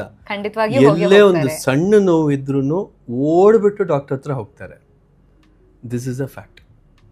ಸೊ ಆ ನೋವು ಇಲ್ಲದೆ ಇರೋದ್ರಿಂದಾನೇ ಜನ, ಅಥವಾ ನೋವು ಇಲ್ಲದೆ ಇರೋದ್ರಿಂದಾನೇ ಕ್ಯಾನ್ಸರ್ ತುಂಬ ಡೇಂಜರಸ್ ಕಾಯಿಲೆ ಅಷ್ಟೇ. ಅದು ಫುಲ್ ಸ್ಟಾಪ್ ಬರಬೇಕು ಅಷ್ಟೇ, ಬೇರೆ ಏನೂ ಇಲ್ಲ ಅದರಲ್ಲಿ. ಸೊ ಇವಾಗ ಕ್ವಶನ್ ಬರೋದು, ನಿಮ್ಮ ಯಾವ ಕ್ಯಾನ್ಸರಲ್ಲಿ ಸಿಂಪ್ಟಮ್ ಏನು ಬರುತ್ತೆ? ಕ್ಯಾನ್ಸರಲ್ಲಿ ಸ್ಪೆಸಿಫಿಕಲಿ ಕ್ಯಾನ್ಸರ್ಗೆ ಅಂತ ಯಾವ ಸಿಂಪ್ಟಮೂ ಇಲ್ಲ. ಕ್ಯಾನ್ಸರ್ ಸಿಂಪ್ಟಮ್ ಏನಪ್ಪ ಅಂದರೆ, ಯಾವ ಭಾಗದಲ್ಲಿ ಅದಿದೆಯೋ ಅಲ್ಲಿ ಬರೋವಂಥ ಎಲ್ಲ ಕಾಯಿಲೆಗೂ ಸಿಂಪ್ಟಮ್ ಇರೋದು ಅದೇನೆ. ಫಾರ್ ಎಕ್ಸಾಂಪಲ್, ಬ್ರೆಸ್ಟ್ ಲಂಪ್ ಬಂದಿರುತ್ತೆ ಅಂದರೆ ಗೆಡ್ಡೆ. ಆ ಗೆಡ್ಡೆ ಬಿನೈನ್ ಅಂದರೆ ಕ್ಯಾನ್ಸರ್ ಅಲ್ವಾ ಅನ್ನೋದು ನೋಡಿದ್ರೆ ಯಾರಿಗೂ ಹೇಳೋಕ್ಕಾಗಲ್ಲ. ನಾವು ಹೇಳ್ಬೋದು ಕೆಲವೊಮ್ಮೆ, ಬಟ್ ಸಿಂಪ್ಲಿ ಹೀಗೆ ನೋಡ್ಬಿಟ್ಟು ಯಾರಿಗೂ ಹೇಳೋದಕ್ಕಾಗಲ್ಲ. ಸೊ ಈವನ್ ಜನರಲ್ ಡಾಕ್ಟರ್ಸ್ಗೂ ಹೇಳೋಕ್ಕಾಗಲ್ಲ, ನಾವು ಸಂಶಯ ಪಡ್ಬೋದೇ ಹೊರತು ಕನ್ಫರ್ಮ್ ಆಗಿ ಹೇಳೋದಕ್ಕಾಗಲ್ಲ. Okay, so breast lump, but ನೋವಿದ್ದಾಗ, ಬ್ರೆಸ್ಟ್ ಲಂಪಲ್ಲಿ ನೋವಿದ್ದಾಗ ನಾವು ಇಲ್ಲ ಇದು ಮೋಸ್ಟ್ಲಿ ಕ್ಯಾನ್ಸರ್ ಅಲ್ಲ ಅಂತ ಹೇಳ್ಬಿಡ್ತೀವಿ. ನೀವಾಗ್ಲೇ ಹೇಳಿದ್ರಿ ನೋವಿರಲ್ಲ ಕ್ಯಾನ್ಸರ್ ಅಂತ. ಓಕೆ, ಸೊ ಹಾಗೆ ನೋವಿದ್ದಾಗ ಇದು ಮೋಸ್ಟ್ಲಿ ಕ್ಯಾನ್ಸರ್ ಅಲ್ಲ ಅಂತ ಹೇಳ್ಬಿಡ್ತೀವಿ. ಜನ ಮಾಡೋದೇನು, ನೋವಿಲ್ಲ ನಾನು ಸುಮ್ಮನೆ ಕೂತಿರ್ತೀನಿ, ಎಸ್. ಸೊ ಈಗ ಗೊತ್ತಾಯ್ತು, ಅದು ಡೇಂಜರಸ್ ಏನಕ್ಕಪ್ಪ ಅಂದ್ರೆ ಜನ ಅದನ್ನ ಇಗ್ನೋರ್ ಮಾಡ್ತಾರೆ. ಮೇನ್ ರೀಸನ್ ಇಸ್ ನೋವಿಲ್ಲ. ಸೊ ಇದರಲ್ಲಿ ಇಂಪಾರ್ಟೆಂಟ್ ಆಗಿ ನಮಗೆ ಗೊತ್ತಾಗಿರುವಂಥದ್ದು, ಕ್ಯಾನ್ಸರ್ ಬಂದಿದೆ ಅಂತ ಹೇಳಿದ್ರೆ ಅಲ್ಲಿ ನೋವು ಇರೋದಿಲ್ಲ ಇನಿಷಿಯಲಿ. ಕ್ಯಾನ್ಸರ್ ನಲ್ಲಿ ನೋವು ಬರ್ಬೇಕಾದ್ರೆ ತುಂಬಾ ಲೇಟ್ ಆಗ್ಬೇಕು. ಸೆಕೆಂಡ್ ಇದನ್ನ ಹೇಳ್ತೀನಿ ಈಗ. ಸೊ ಈಗ ಫಾರ್ ಎಕ್ಸಾಂಪಲ್ ರೆಕ್ಟಲ್ ಕ್ಯಾನ್ಸರ್ ಅಂದ್ರೆ, ರೆಕ್ಟಮ್ ಅಂದ್ರೆ ಗುದನಾಳ, ದೊಡ್ಡ ಕರಳಿನ ಲಾಸ್ಟ್ ಪಾರ್ಟ್, ಅದು ಇನ್ನೊಂದು ಕಾಮನ್ ಕ್ಯಾನ್ಸರ್ ಇಂಡಿಯಾದಲ್ಲಿ. ಈಗ ಜನ ಮೋಷನ್ನಲ್ಲಿ, ನಾವು ಮಲದಲ್ಲಿ ರಕ್ತ ಹೋದಾಗ ಅಂದ್ಕೊಳ್ಳೋದು ಪೈಲ್ಸ್ ಆಗಿದೆ, ಇಲ್ಲ ಕೆಲವರು ಯಾರು ಹೀಟ್ ಆಗಿದೆ. ಹೌದು, ಓವರ್ ಹೀಟ್ ಆದ್ರೆ ಹಂಗಾಗುತ್ತೆ ಅಂತ ಹೇಳ್ತಾರೆ. ಸೊ ರೆಕ್ಟಮ್ ಭಾಗದಲ್ಲಿ ಅಂದ್ರೆ ಗುದನಾಳದಲ್ಲಿ ಬರುವಂತ ಯಾವುದೇ ಕಾಯಿಲೆಗೂ ಬರುವಂತ ಸಿಂಪ್ಟಮ್ ಸೇಮ್, ಮಲದಲ್ಲಿ ರಕ್ತ ಹೋಗುತ್ತೆ. ಸೊ ಈಗ ಯಾರೇನೆ ಅದನ್ನ ಇಲ್ಲ ಇದು ಜಸ್ಟ್ ಹೀಟ್ ಆಗಿದೆ ಅಥವಾ ಪೈಲ್ಸ್ ಆಗಿದೆ ಅಂತ ಹೇಳ್ಬಿಟ್ಟು ಸುಮ್ಮನೆ ಬಿಟ್ಬಿಟ್ರೆ it grows over time. So ನಾವು ತುಂಬ ಸಲ ಆಗುವಂಥ ಪ್ರಾಬ್ಲಮ್ ಇದು. ಜನರಿಗೆ ಗೊತ್ತಾಗಲ್ಲ, ಈವನ್ ಡಾಕ್ಟರ್ಸ್ ಮಿಸ್ ಇಟ್. ಯಾಕೆಂದ್ರೆ ನಾವು ಯಾವಾಗ ಅದನ್ನು ಅಸ್ಯೂಮ್ ಮಾಡ್ಕೋತೀವೋ ಇದೇನು ಇಲ್ಲ, ಇಟ್ ಇಸ್ ಜಸ್ಟ್ ಹೀಟ್ ಅಥವಾ ಪೈಲ್ಸ್ ಇದು ಅಂತ ಹೇಳ್ಬಿಟ್ಟು ಬಿಟ್ಬಿಡ್ತೀವೋ, that is when the problem start. ನಾವು ಯಾವುದೇ ಫಸ್ಟ್ ವಾರ್ನಿಂಗ್ ಸೈನ್ ಬಂದಾಗ ಅದಕ್ಕೆ ಅಡಿಕ್ವೇಟ್ ಇನ್ವೆಸ್ಟಿಗೇಷನ್ಸ್ ಏನಿದೆಯೋ ಅದನ್ನು ಕಂಪ್ಲೀಟ್ ಮಾಡ್ಕೋಬೇಕು. This is where people miss it. So there will be warning signs. ಯಾವುದೊಂದು ವಾರ್ನಿಂಗ್ ಸೈನ್ ಇದ್ದೇ ಇರುತ್ತೆ ಎಲ್ಲ ಕಾಯಿಲೆನಲ್ಲೂ. ಅದನ್ನು ಪಿಕ್ ಮಾಡ್ಕೊಳ್ಳೋವಂಥದ್ದು important. Lung cancer, another very common cancer. ಈಗ ಲಂಗ್ ಕ್ಯಾನ್ಸರಲ್ಲಿ ಕೆಮ್ಮು ಬರುತ್ತೆ ತುಂಬ ಜನಕ್ಕೆ. ಸೊ ಕೆಮ್ಮು ಬಂದಾಗ ಏನು ಜನ ಏನು ಅನ್ಕೋತಾರೆ, ತಿಂಗಳಾನ್ಗಟ್ಲೆ ದಿಲ್ ಜಸ್ಟ್ ಲೀವ್ ಇಟ್ ಅಲೋನ್, ತುಂಬ ವರ್ಸನಿಂಗ್ ಆಗೋವರೆಗೂ ವೆಯ್ಟ್ ಮಾಡ್ತಾರೆ. ನಾರ್ಮಲ್ ಕೆಮ್ಮು ಅಂತ ಸುಮ್ನೆ ನಾರ್ಮಲ್ ಕೆಮ್ಮು ಇರ್ತಾರೆ. ಅಂತ ಈವನ್ ಫಿಸಿಷಿಯನ್ಸ್ ಹತ್ರ ತುಂಬ ಸಲ ಹೋಗಿ ಅವ್ರು ಸುಮ್ಮನೆ ಆಸ್ತಮಾ ಅಂತ ಒಂದು ಅದು ಹಾಗೇ ಟೈಮ್ ವೇಸ್ಟ್ ಆಗ್ತಾ ಹೋಗುತ್ತೆ. ಸೊ ಪ್ರಾಬ್ಲಮ್ ಏನಂದರೆ ಕ್ಯಾನ್ಸರ್ದು ಸುಮ್ಮನೆ ಕೂತ್ಕೊಳ್ಳೋದಿಲ್ಲ, over time it start spreading. So ಆ opportunity to treat early and cure ಹೊರಟೋಗ್ಬಿಡುತ್ತೆ. ಹೌದು. ಸೊ ಹಾಗೆ ಎಲ್ಲ ಕ್ಯಾನ್ಸರ್ನಲ್ಲಿ ಬರುವಂಥದ್ದು ಇದೇ ಪ್ರಾಬ್ಲಮ್.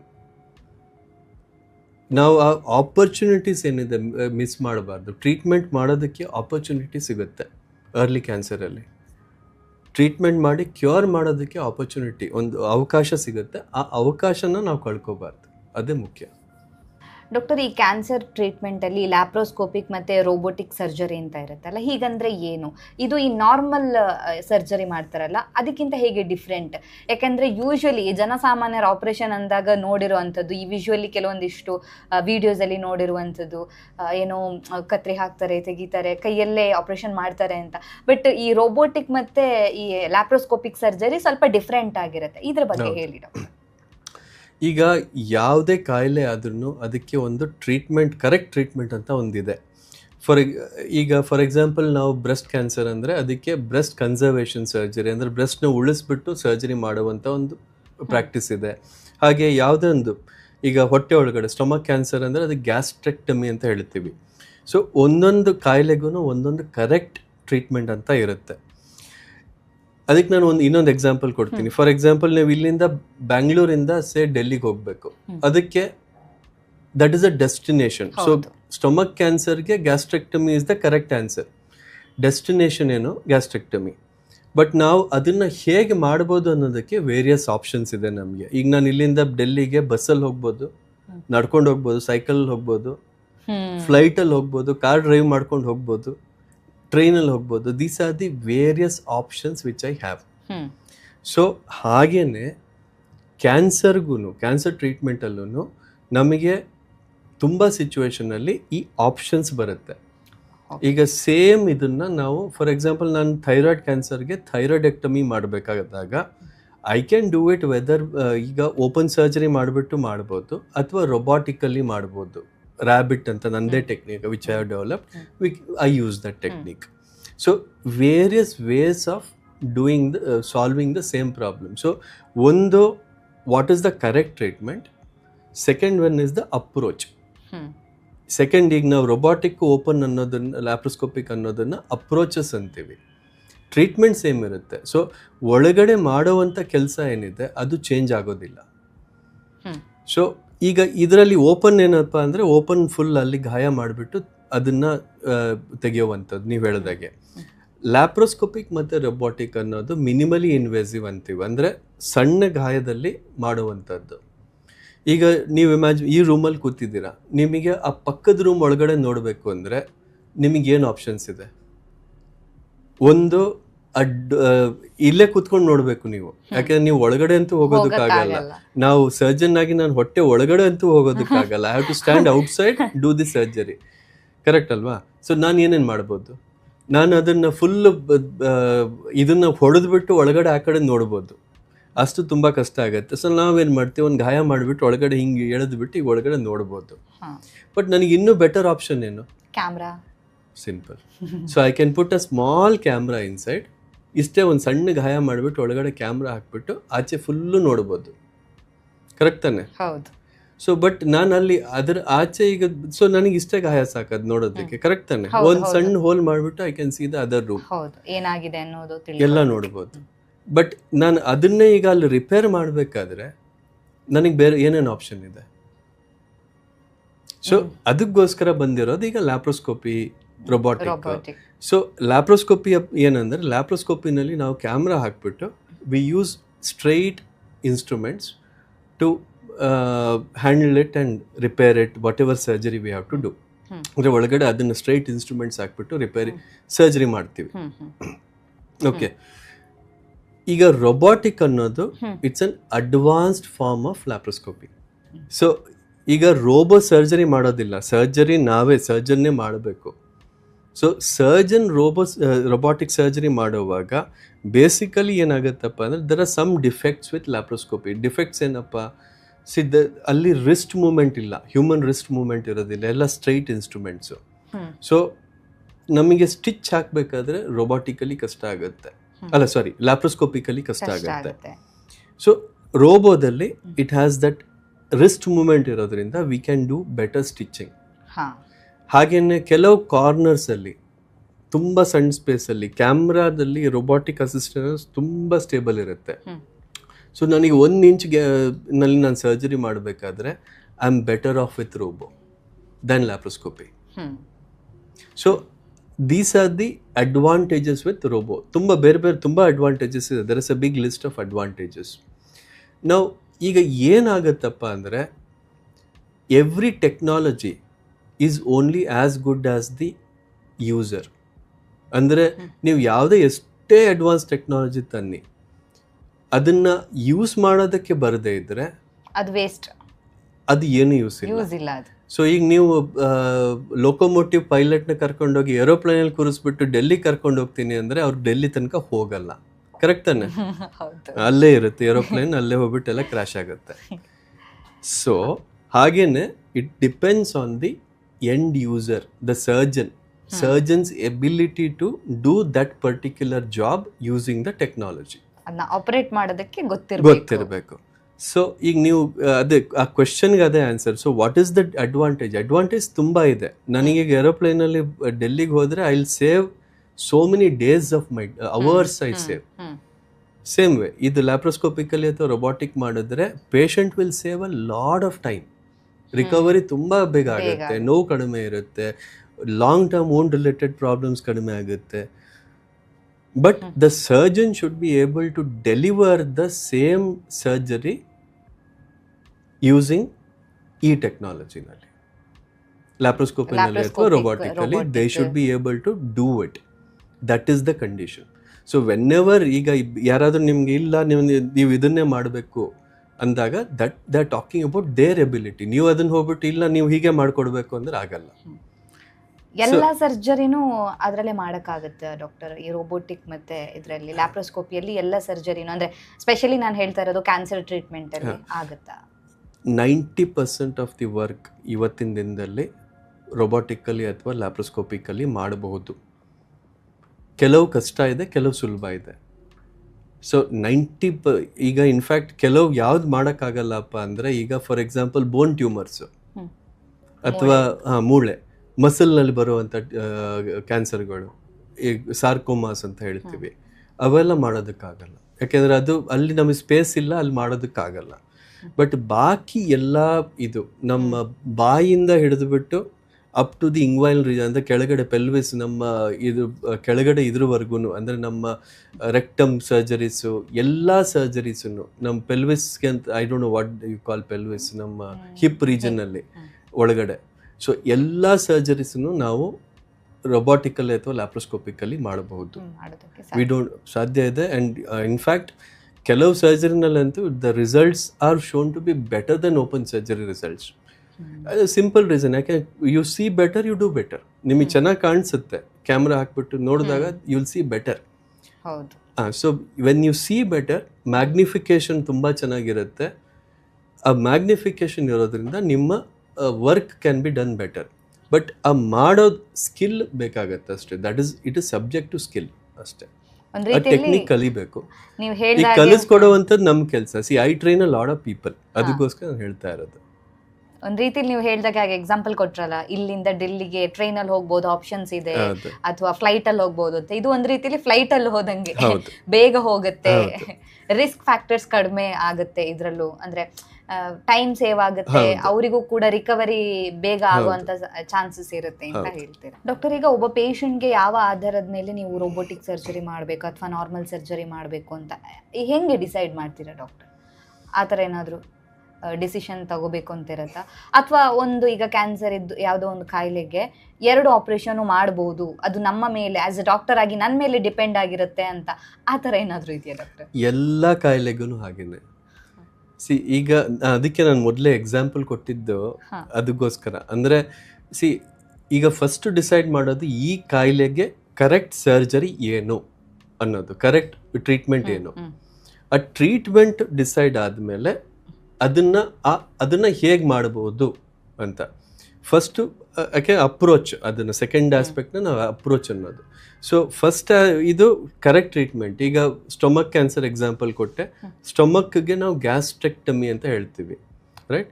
ಸೊ ಅಂದರೆ ಸ್ಟೊಮಕ್ ಕ್ಯಾನ್ಸರ್ನ ತೆಗೆಯೋ ಪ್ರೊಸೀಜರ್ಗೆ ಗ್ಯಾಸ್ಟ್ರೆಕ್ಟಮಿ ಅಂತ ಹೇಳ್ತೀವಿ. ಈ ಗ್ಯಾಸ್ಟ್ರೆಕ್ಟಮಿನ ನಾವು ಓಪನ್ ಮಾಡ್ಬೋದು, ಲ್ಯಾಪ್ರೋಸ್ಕೋಪಿಕ್ ಮಾಡ್ಬೋದು, ರೊಬಾಟಿಕ್ಕು ಮಾಡ್ಬೋದು. ಈಗ ಅದು ಆದಮೇಲೆ ಈಗ ಅದು that is a discussion between patient and the doctor.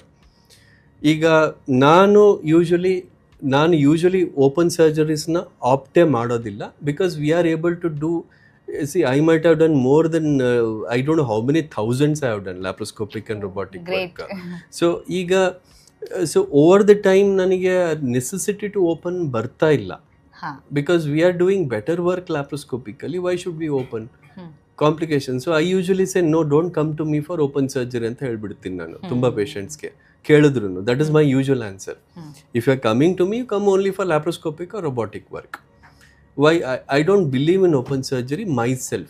But open surgery wrong ಅಂತ ಅಲ್ಲ, ತಪ್ಪಲ್ಲ ಅದು. Open surgery is also correct answer. ಈಗ ನಾನು ಸೇಮ್ ಎಕ್ಸಾಂಪಲ್, ಈಗ ನಾನು ಇಲ್ಲಿಂದ ಡೆಲ್ಲಿಗೆ ಹೋಗೋದಕ್ಕೆ ನಾನು ಟ್ರೈನಲ್ಲಿ ಹೋಗೋದು ತಪ್ಪು ಅಂತ ಹೇಳೋಕ್ಕಾಗಲ್ಲ. ಐ ಡೋಂಟ್ ಡೂ ಇಟ್ ಅಷ್ಟೇ. So I prefer to go by flight, because I save lot of time. ನನಗೆ ಸೇವ್ ಆಗುತ್ತೆ ಟೈಮ್, ನಾನು ಪ್ರಿಫರ್ ಮಾಡ್ತೀನಿ. ನನಗೆ ಮತ್ತು ನನ್ನ ಪೇಷಂಟ್ಗೆ ಇಲ್ಲಿ ಟೈಮ್ ಸೇವ್ ಆಗುತ್ತೆ. ಸೊ ನನ್ನ ಪ್ರಕಾರ ಅದು ಬೆಟರ್ ಅಷ್ಟೇ. ಸೊ ಈಗ ಇನ್ನೊಬ್ರು ಮಾಡೋದು ತಪ್ಪು ಅಂತ ಅಲ್ಲ. ಸೊ ಆಸ್ ಸಚ್ ಇದರಲ್ಲಿ ತಪ್ಪು ಆನ್ಸರ್ ಇಲ್ಲ. ಇದು ನಿಮ್ಮ ಎಬಿಲಿಟಿ ಟು ನಿಮ್ಮ ಕೈಯಲ್ಲಿ ಅದನ್ನು ಮಾಡುವಂಥ ಕೆಪಾಸಿಟಿ ಇದೆಯಾ ಅಷ್ಟೇ ಬೇಕಾಗಿರೋದು. ಈಗ correct answer is in the type of work which has to be done. Treatment ಏನೋ ಅದು ಕರೆಕ್ಟ್ ಫಿಕ್ಸ್ ಆಗಬೇಕಷ್ಟೇ. ಡಾಕ್ಟರ್, ನೀವೀಗ ಮಾತಾಡ್ತಾ ಹೇಳಿದ್ರಿ ನಾನು 1000ಕ್ಕೂ ಹೆಚ್ಚು ಈ ರೋಬೋಟಿಕ್ ಸರ್ಜರಿ ಅಥವಾ ಲ್ಯಾಪ್ರೋಸ್ಕೋಪಿಕ್ ಸರ್ಜರಿ ಮಾಡಿದ್ದೀನಿ ಅಂತ. ಬಟ್ ಫಸ್ಟ್ ನೀವು ಮಾಡಬೇಕಾದ್ರೆ ಆ ಬಿಗಿನಿಂಗ್ ಸ್ಟೇಜ್ ಇರುತ್ತಲ್ಲ, ಆ ಟೈಮಲ್ಲಿ ಒಂದು ರೀತಿಯಲ್ಲಿ ಅದು ನಿಮಗೂ ಚಾಲೆಂಜ್ ಹೌದು, ಮತ್ತು ನೀವು ಆ ಪೇಷಂಟ್ನ ಅಥವಾ ಪೇಷಂಟ್ ಮನೆಯವ್ರನ್ನೂ ಕೂಡ ಕನ್ವಿನ್ಸ್ ಮಾಡಬೇಕಾಗುತ್ತೆ, ಇದು ಈ ಥರ ಸರ್ಜರಿ ಅಲ್ಲ, ಇದು ರೋಬೋಟಿಕ್ ಸರ್ಜರಿ ಅಥವಾ ಲ್ಯಾಪ್ರೋಸ್ಕೋಪಿಕ್ ಸರ್ಜರಿ ಅಂತ. ನೀವು ಆ ಪೇಷಂಟ್ ಪಾರ್ಟಿನ ಅಥವಾ ಅವರ ಮನೆಯವ್ರನ್ನ ಅಥವಾ ಪೇಷಂಟ್ನ ನೀವೇನಾದರೂ ಕನ್ವಿನ್ಸ್ ಮಾಡಿದ್ರಾ? ಅದ್ರ ಬಗ್ಗೆ ಹೇಳೋದಾದ್ರೆ ಡಾಕ್ಟರ್. ಆ್ಯಕ್ಚುಲಿ ನಾನು ಇನಿಷಿಯಲಿ ಬೆಂಗಳೂರಲ್ಲಿ ಸ್ಟಾರ್ಟ್ ಮಾಡಿದಾಗ ಲ್ಯಾಪ್ರೋಸ್ಕೋಪಿಕ್ ಸರ್ಜರಿನೂ ತುಂಬ ಕಡಿಮೆ ಇತ್ತು. ಅಂದರೆ ಯಾರೂ ಮಾಡ್ತಾ ಇರಲಿಲ್ಲ ಕ್ಯಾನ್ಸರ್ಗೋಸ್ಕರ. ತುಂಬ ಕಡಿಮೆ ಜನ ಸ್ವಲ್ಪ ಮಾಡ್ತಾ ಇದ್ರು, ಡೆಡಿಕೇಟೆಡ್ ಆಗಿ ಯಾರೂ ಮಾಡ್ತಾ ಇರಲಿಲ್ಲ. ಸೊ ಅವಾಗ ನನಗೆ ಈಗ it is about more than 12-13 years back ನಾನು ಬಂದಾಗ it was a challenge actually. ಅವಾಗ ಜನಗಳಿಗೆ ಈ ಥರ ಆಪ್ಷನ್ ಇದೆ. ಸೊ ನಾನು ಅದಕ್ಕೆ ಏನು ಮಾಡೋಕ್ಕೆ ಸ್ಟಾರ್ಟ್ ಮಾಡಿದೆ ಅಂದರೆ ಐ ಸ್ಟಾರ್ಟೆಡ್ ಡೂ ಎಜುಕೇಷನ್. ಅಂದರೆ ಇನ್ಸ್ಟೆಡ್ ಆಫ್ ಈಗ ನಾನು you cannot oppose things. So ನಾನೇನು ಮಾಡಿದೆ, ವೆಬ್ಸೈಟ್ ಮಾಡಿದೆ, ಇನ್ಫಾರ್ಮೇಷನ್ ವೀಡಿಯೋಸ್ ಮಾಡಿದೆ. So that is how I started propagating the knowledge. So over time ಇವಾಗ ಏನಾಗಿದೆ, nobody comes to me for open surgeries. If they are coming to me, they are coming for either robotic or laparoscopic. Fix ಆಗಿಬಿಟ್ಟಿದ್ದಾರೆ. That is to the extent. ನನ್ನ ಹತ್ರ ಹೋಗ್ಬೇಕು ಅಂದ್ರೆ ನಾವು robotic ಸರ್ಜರಿಗೆ ಲ್ಯಾಪ್ರೋಸ್ಕೋಪಿಗೆ ಹೋಗ್ಬೇಕು, open ಸರ್ಜರಿಗೆ ಅಂತ ಅವ್ರ ಹತ್ರ ಹೋಗೋದು ಯಾರು ಬರೋದಿಲ್ಲ. I have not had a single patient in the past. I don't remember ಈಗ ಲಾಸ್ಟ್ ಯಾವಾಗ ನನ್ನ ಹತ್ರ ಓಪನ್ ಸರ್ಜರಿ ಮಾಡಿಸ್ಕೊಳ್ಬೇಕು ಅಂತ ಪೇಷಂಟ್ ಬಂದಿದ್ದಾರೆ ಅನ್ನೋ ನೆನಪೇ ಇಲ್ಲ ನನಗೆ. I don't remember. So it is to that extent it has become ಇದು. ಸೊ ಹಾಗಾಗಿ if you ask me, no, at present I am not facing a necessity ಕಾಣಿಸ್ತಾ ಇಲ್ಲ. ಸಿ, ಇನ್ನೊಂದೇನೆಂದರೆ it is about your conviction about the quality of work. ಯಾಕೆ ನಾಳೆ see when can I look confident to the patient. ಈಗ ಆ ಟ್ರೀಟ್ಮೆಂಟ್ನ ನನಗೇ ಕಾಯಿಲೆ ಬಂದರೆ ನಾನು ಆಫರ್ ಮಾಡ್ತೀನಾ, ಆ ಕ್ವೆಶನ್ ಬರುತ್ತೆ. ಸೊ ವೆನ್ ಐ ಕ್ಯಾನ್, ನನಗೆ ಆ ಕಾನ್ಫಿಡೆನ್ಸ್ ಅಂದರೆ I feel okay, this is the right treatment, ಇದೇನೇ ಕರೆಕ್ಟ್ ಟ್ರೀಟ್ಮೆಂಟ್, ಇದಕ್ಕೆ ಈ ಥರ ಮಾಡಿದ್ರೇ ಕರೆಕ್ಟ್ ಆಗೋದು ಅಂತ ಇದ್ದಾಗ ಮಾತ್ರ ನಾನು ಅದನ್ನು ಆಫರ್ ಮಾಡ್ಬೋದು. So it is my feeling that ಇದು ಕರೆಕ್ಟ್ ಟ್ರೀಟ್ಮೆಂಟ್, ಇದು ತಪ್ಪಲ್ಲ. ಸೊ ಆ ಫೀಲಿಂಗ್ ಅವ್ರಿಗೆ ಯಾವಾಗ ಬರುತ್ತೆ, ಯಾವುದೇ ಡಾಕ್ಟ್ರಿಗೂ it is always that. So ಆ ಫೀಲಿಂಗ್ ಬಂದಾಗಲೇ you can offer that treatment to the other person. ಆವಾಗಲೇ ನಿಮಗೆ ಇವರು you have to look convinced about what you are offering. ಹೌದು ಆ ಕನ್ವಿಕ್ಷನ್ ನಿಮ್ಮ ಹತ್ರ ಇಲ್ದೇ ಪೇಷಂಟ್ಸು ಒಪ್ಕೊಳ್ಳೋದಿಲ್ಲ. ಹೌದು ಗೊತ್ತಾಗುತ್ತೆ ಆಪರೇಷನ್ ಮಾಡೋ ಡಾಕ್ಟರಿಗೆ ಕಾನ್ಫಿಡೆನ್ಸ್ ಇಲ್ಲ ಅಂದ್ರೆ ಅದೇ. ಮಾಡೋದಕ್ಕೆ ಸಾಧ್ಯ ಆಗೋದಿಲ್ಲ. ಅದಕ್ಕೆ ಅದು ಪೇಷಂಟ್ ಅದು ನೀವು ಕಾನ್ಶಿಯಸ್ಲಿ ಮಾಡ್ತಿರೋ ಇಲ್ವೋ ಜನಕ್ಕೆ ಆ ವೈಬ್ರೇಷನ್ ಅಲ್ಲಿ ಗೊತ್ತಾಗ್ಬಿಡುತ್ತೆ. It is always that vibration.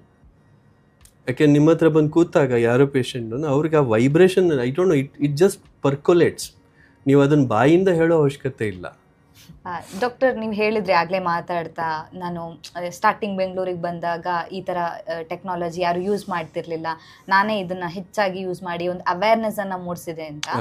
So ಇದು ಒಂದು ಗ್ರೇಟ್ ಜಾಬ್ ಅಂತ ಹೇಳ್ಬೋದು. ಯಾಕೆಂತ ಹೇಳಿದ್ರೆ ಎಲ್ಲಾ ಫೀಲ್ಡಲ್ಲೂ ಕೂಡ ಒಂದು ರೀತಿಯಾಗಿ ಏನು ಅರಿವು ಮೂಡಿಸೋರು ಬೇಕಾಗುತ್ತೆ ಅಥವಾ ಅಡ್ವಾನ್ಸ್ಡ್ ಆಗಿ ಯೋಚನೆ ಮಾಡೋರು ಬೇಕಾಗುತ್ತೆ.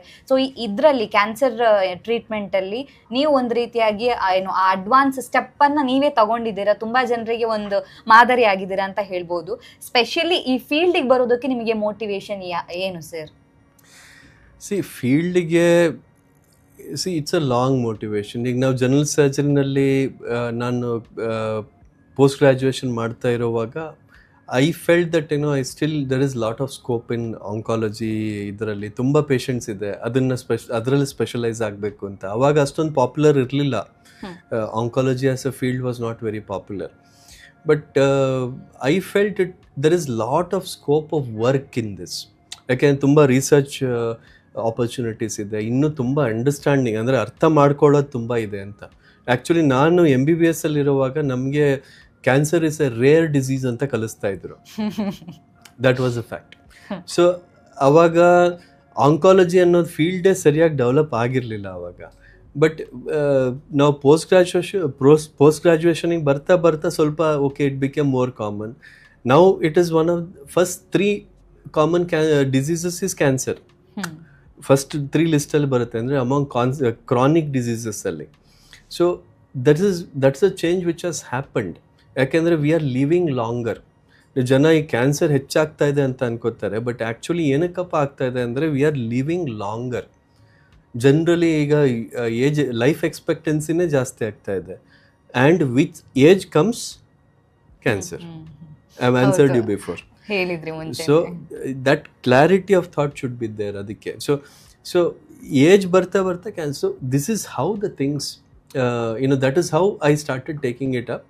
And then I lot of ಈಗ ರಿಸರ್ಚ್ ಆಗಲಿ. So I am always interested in doing something new. So that is how we got lot of things, surgical techniques alli lot of things I have done. So pioneer step anna I took that because of that reason only. So right now see I have lot of techniques which I am teaching my juniors. There are some techniques which are recognized worldwide today, which I have described. So avella things which have come out of what I have done. So out of my choices I took it up because of that reason only. I saw that there is lot of work to be done. ಕೆಲಸ ತುಂಬ ಇದೆ ಮಾಡೋದಕ್ಕೆ ಆ ಫೀಲ್ಡಲ್ಲಿ. So I had to take it up. ಹಾಗೆ ನಿಜವಾಗಿ ಆ ಒಂದು ಯೋಚನೆ ಇತ್ತಲ್ಲ ನಿಮ್ದು, ಅದು ಇಬ್ಬರಿಗೂ ಹೆಲ್ಪ್ ಆಯಿತು. ಒಂದು ಕಡೆಯಿಂದ ಪೇಷಂಟ್ಗೂ ಹೆಲ್ಪ್ ಆಯಿತು, ಇನ್ನೊಂದು ಕಡೆಯಿಂದ ನಿಮ್ಮ ಥರನೇ ಏನು ಈ ಮೆಡಿಕಲ್ ಫೀಲ್ಡಲ್ಲಿ ನಾವು ಇಂಪ್ರೂವ್ ಆಗಬೇಕು, ಒಳ್ಳೆ ಟ್ರೀಟ್ಮೆಂಟನ್ನು ಕೊಡಬೇಕು ಅಂತ ಮೈಂಡ್ ಸೆಟ್ ಇರುವಂಥ ಹೆಚ್ಚಿನ ಡಾಕ್ಟರ್ಸ್ಗಳಿಗೂ ಅದೊಂದು ರೀತಿ ಹೆಲ್ಪ್ ಆಯಿತು ಅಂತ ಹೇಳ್ಬೋದು. Great sir. ಆ ಒಂದು ಥಾಟ್ ನಿಮಗೆ ಬಂದಿರೋ ಕಾರಣದಿಂದಾಗಿ ಇವಾಗ ನೀವು ಹೇಳಿದ್ರಿ ಹೆಚ್ಚು ಜನ ಲ್ಯಾಪ್ರೋಸ್ಕೋಪಿಕ್ ಸರ್ಜರೀಸ್ನ ಅಥವಾ ರೋಬೋಟಿಕ್ ಸರ್ಜರೀಸ್ನ ಮಾಡಿಸ್ಕೋತಾರೆ ಅಥವಾ ಅದಕ್ಕೆ ಹೆಚ್ಚು ಪ್ರಿಫರೆನ್ಸನ್ನು ಕೊಡ್ತಾರೆ ಅಂತ ಹೇಳಿಬಿಟ್ಟು. ಸೊ ಅದು ಕ್ಯೂರ್ ಆಗುವಂತ ಚಾನ್ಸಸ್ ಕೂಡ ಬೇಗ ಇರುತ್ತೆ ಅಂತ ಹೇಳಿದ್ರಿ, ಅಂದ್ರೆ ರಿಕವರಿ ಚಾನ್ಸಸ್ ಬೇಗ ಇರುತ್ತೆ ಅಂತ ಹೇಳಿದ್ರಿ. ಸೊ ಇದು ಒಂದು ಗ್ರೇಟ್ ಸ್ಟೆಪ್ ಅನ್ನ ನೀವು ತಗೊಂಡಿರುವಂತದ್ದು. ಇನ್ನೊಬ್ರಿಗೂ ಕೂಡ ಒಂದಷ್ಟು ಜನ ಡಾಕ್ಟರ್ಸ್ಗೂ ಅದೊಂದು ಇನ್ಸ್ಪಿರೇಷನ್ ಅಂತ ಹೇಳ್ಬೋದು. ಡಾಕ್ಟರ್, ನಿಮ್ಮ ಈ ಒಂದು ಎಕ್ಸ್ಪೀರಿಯನ್ಸ್ ಅಲ್ಲಿ ತುಂಬಾ ಚಾಲೆಂಜಿಂಗ್ ಕೇಸ್ ಅಂತ ಯಾವ್ದಾದ್ರು ಬಂದಿದ್ಯಾ? ನಾವು ಮಾಡೋದೆಲ್ಲ ಚಾಲೆಂಜಿಂಗ್ ಕೇಸಸ್. ನನ್ನ ಹತ್ರ ಅರ್ಧ ಬರೋ ಕೇಸಸ್ ಎಲ್ಲ ಚಾಲೆಂಜಿಂಗ್ ಆಗೇ ಇರುತ್ತೆ. ಸೊ ನಾನು ಆ ಥರ ನಿಮ್ಗೆ ಎಕ್ಸಾಂಪಲ್ಸ್ ಕೊಡೋದಕ್ಕಾಗಲ್ಲ.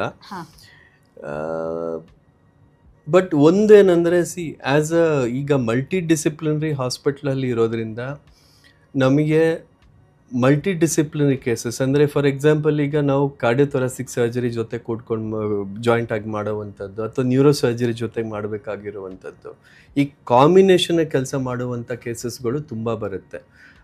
ಅವು ಸ್ವಲ್ಪ ಕಾಂಪ್ಲಿಕೇಟೆಡ್ ಆಗಿರುತ್ತೆ, ಯಾಕೆ ನಾವು ಎಲ್ಲರನ್ನೂ ಸೇರಿಸ್ಕೊಂಡು ಮಾಡಬೇಕಾಗತ್ತೆ ಜೊತೆಗೆ. ಸೊ ಅದೊಂದಿದೆ.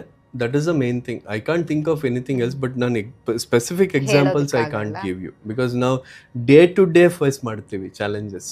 ಪ್ರತಿದಿನ ಬರುವಂತ ಕೇಸ್ಗಳು ಕೂಡ ಚಾಲೆಂಜಿಂಗ್ ಆಗೇ ಇರುತ್ತೆ. ಯಾಕೆಂದ್ರೆ ಎಲ್ಲಾ ಕ್ಯಾನ್ಸರ್ ಪೇಷಂಟ್ಸು ಯುನೀಕ್ ಪೇಷಂಟ್ಸ್. ಮತ್ತೆ ಎಲ್ಲ ಯುನೀಕ್ ಪೇಷಂಟ್ಸು ಕೆಲವೊಮ್ಮೆ ಏನಾಗುತ್ತೆ, ನಾವು ಆಸ್ ಯು ಬಿಕಮ್ ಸೀನಿಯರ್ ಎಲ್ಲರೂ ಬರೋ ಟೈಪ್ ಆಫ್ ಪೇಷಂಟ್ಸು ಹಾಗೇ ಇರ್ತಾರೆ. ಸೊ ಎಲ್ಲ ತುಂಬ ಕಾಂಪ್ಲಿಕೇಟೆಡ್, ಏನೋ ಇದಿರುತ್ತೆ, ಎಲ್ಲ ಕೆಲವು ಕಡೆ ಆನ್ಸರ್ ಕೊಡೋದೇ ಇರೋದಕ್ಕಾಗಿರಲ್ಲ ಅವ್ರಿಗೆ. ಸೊ ಆ ಥರ ಕೇಸಸ್ ಎಲ್ಲ ರೆಫರ್ ಆಗ್ತಾ ಇರುತ್ತೆ. That is another factor which comes. Doctor, ಈಗ ಕ್ಯಾನ್ಸರ್ ಬಂತು ಅಂತ ಹೇಳಿದಾಗ ನಾನು ಆಗ್ಲೇ ಹೇಳಿದೆ, ಮನೆಯವ್ರಿಗೂ ತುಂಬಾ ಭಯ ಆಗುತ್ತೆ. ಆ ಕ್ಯಾನ್ಸರ್ ಪೇಷಂಟ್ಗೂ ಕೂಡ ತನಗೆ ಕ್ಯಾನ್ಸರ್ ಇದೆ ಅಂತ ಗೊತ್ತಾದಾಗ ಒಂದು ರೀತಿಯಲ್ಲಿ ಭಯ ಆಗುವಂಥದ್ದು, ಏನಿದೆ ಆ ಕಾನ್ಫಿಡೆನ್ಸ್ ಅನ್ನುವಂಥದ್ದು ಕಡಿಮೆ ಆಗ್ತಾ ಹೋಗುತ್ತೆ. ನನ್ನ ಬದುಕೋ ಚಾನ್ಸಸ್ ಕಡಿಮೆ ಇದೆಯೋ ಅನ್ನೋದು ಕೆಲವರಲ್ಲಿ ಇರುತ್ತೆ. ಸೊ ಅಂಥವರಿಗೆ ಏನು ಧೈರ್ಯ ಹೇಳಕ್ಕೆ ಇಷ್ಟಪಡ್ತೀರಾ? ಕ್ಯಾನ್ಸರ್ ಪೇಷಂಟ್ಗಾಗಿರ್ಬೋದು ಅಥವಾ ಅವರ ಮನೆಯವರಿಗೆ ಏನು ಹೇಳಕ್ಕೆ ಇಷ್ಟಪಡ್ತೀರಾ ಡಾಕ್ಟರ್? ಈಗ ಕ್ಯಾನ್ಸರಲ್ಲಿ ಇರುವಂಥದ್ದು ಕ್ಯೂರ್ ಬರೋದು ಸ್ಟೇಜ್ ಮೇಲೆ ಡಿಪೆಂಡ್ ಆಗುತ್ತೆ. But one side of it ಈಗ ಹೇಗಪ್ಪ ಅಂದರೆ, ನಾನು ಇದು ಎಲ್ಲ ಪೇಷಂಟ್ಗೂ ಹೇಳೋವಂಥದ್ದು ನಾನು ಇಲ್ಲಿ ಇದರಲ್ಲಿ ಹೇಳ್ತಾ ಇದ್ದೀನಿ ನಿಮಗೆ. ಈಗ ನಾವು ಈಗ 100 ಜನ ಕ್ಯಾನ್ಸರ್ ಪೇಷಂಟ್ಸು ಇವತ್ತಿಲ್ಲಿ ಸ್ಟಾರ್ಟ್ ಮಾಡ್ತಾ ಇದ್ದಾರೆ ಅವ್ರ ಟ್ರೀಟ್ಮೆಂಟ್ನ ಅಂದರೆ, ಅದರಲ್ಲಿ ಒಬ್ಬರು ಆ ಎಂಡಿಗೆ ರೀಚ್ ಆಗ್ತಾರೆ ಅಂತ ಇದ್ರೂ ಆ ಒಬ್ಬ ಯಾವ ಪೇಷಂಟು ಅಂತ ಯಾರ ಕೈಲೂ ಹೇಳೋದಕ್ಕಾಗಲ್ಲ.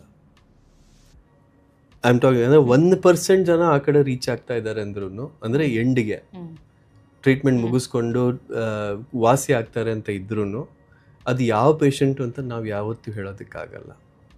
ಹಾಗಿರುವಾಗ ನಿಮಗೊಂದು ಟ್ರೀಟ್ಮೆಂಟ್ ಏನಾದರೂ ಸಜೆಸ್ಟ್ ಮಾಡಿದ್ದಾರೆ ಅಂದರೆ, ಈಗ ನಿಮ್ಮ ಕೈಲಿ ಅದು ಮಾಡಿಸ್ಕೊಳ್ಳೋವಂಥ ಕೆಪಾಸಿಟಿ ಇದ್ದರೆ ನೀವು ಆ light at the end of the tunnel ನೋಡಿಕೊಂಡು ಮುಂದುವರಿಸೋದು ಬೆಟರ್ ಅಂತ ಹೇಳ್ತೀನಿ ನಾನು ಯೂಶ್ವಲಿ.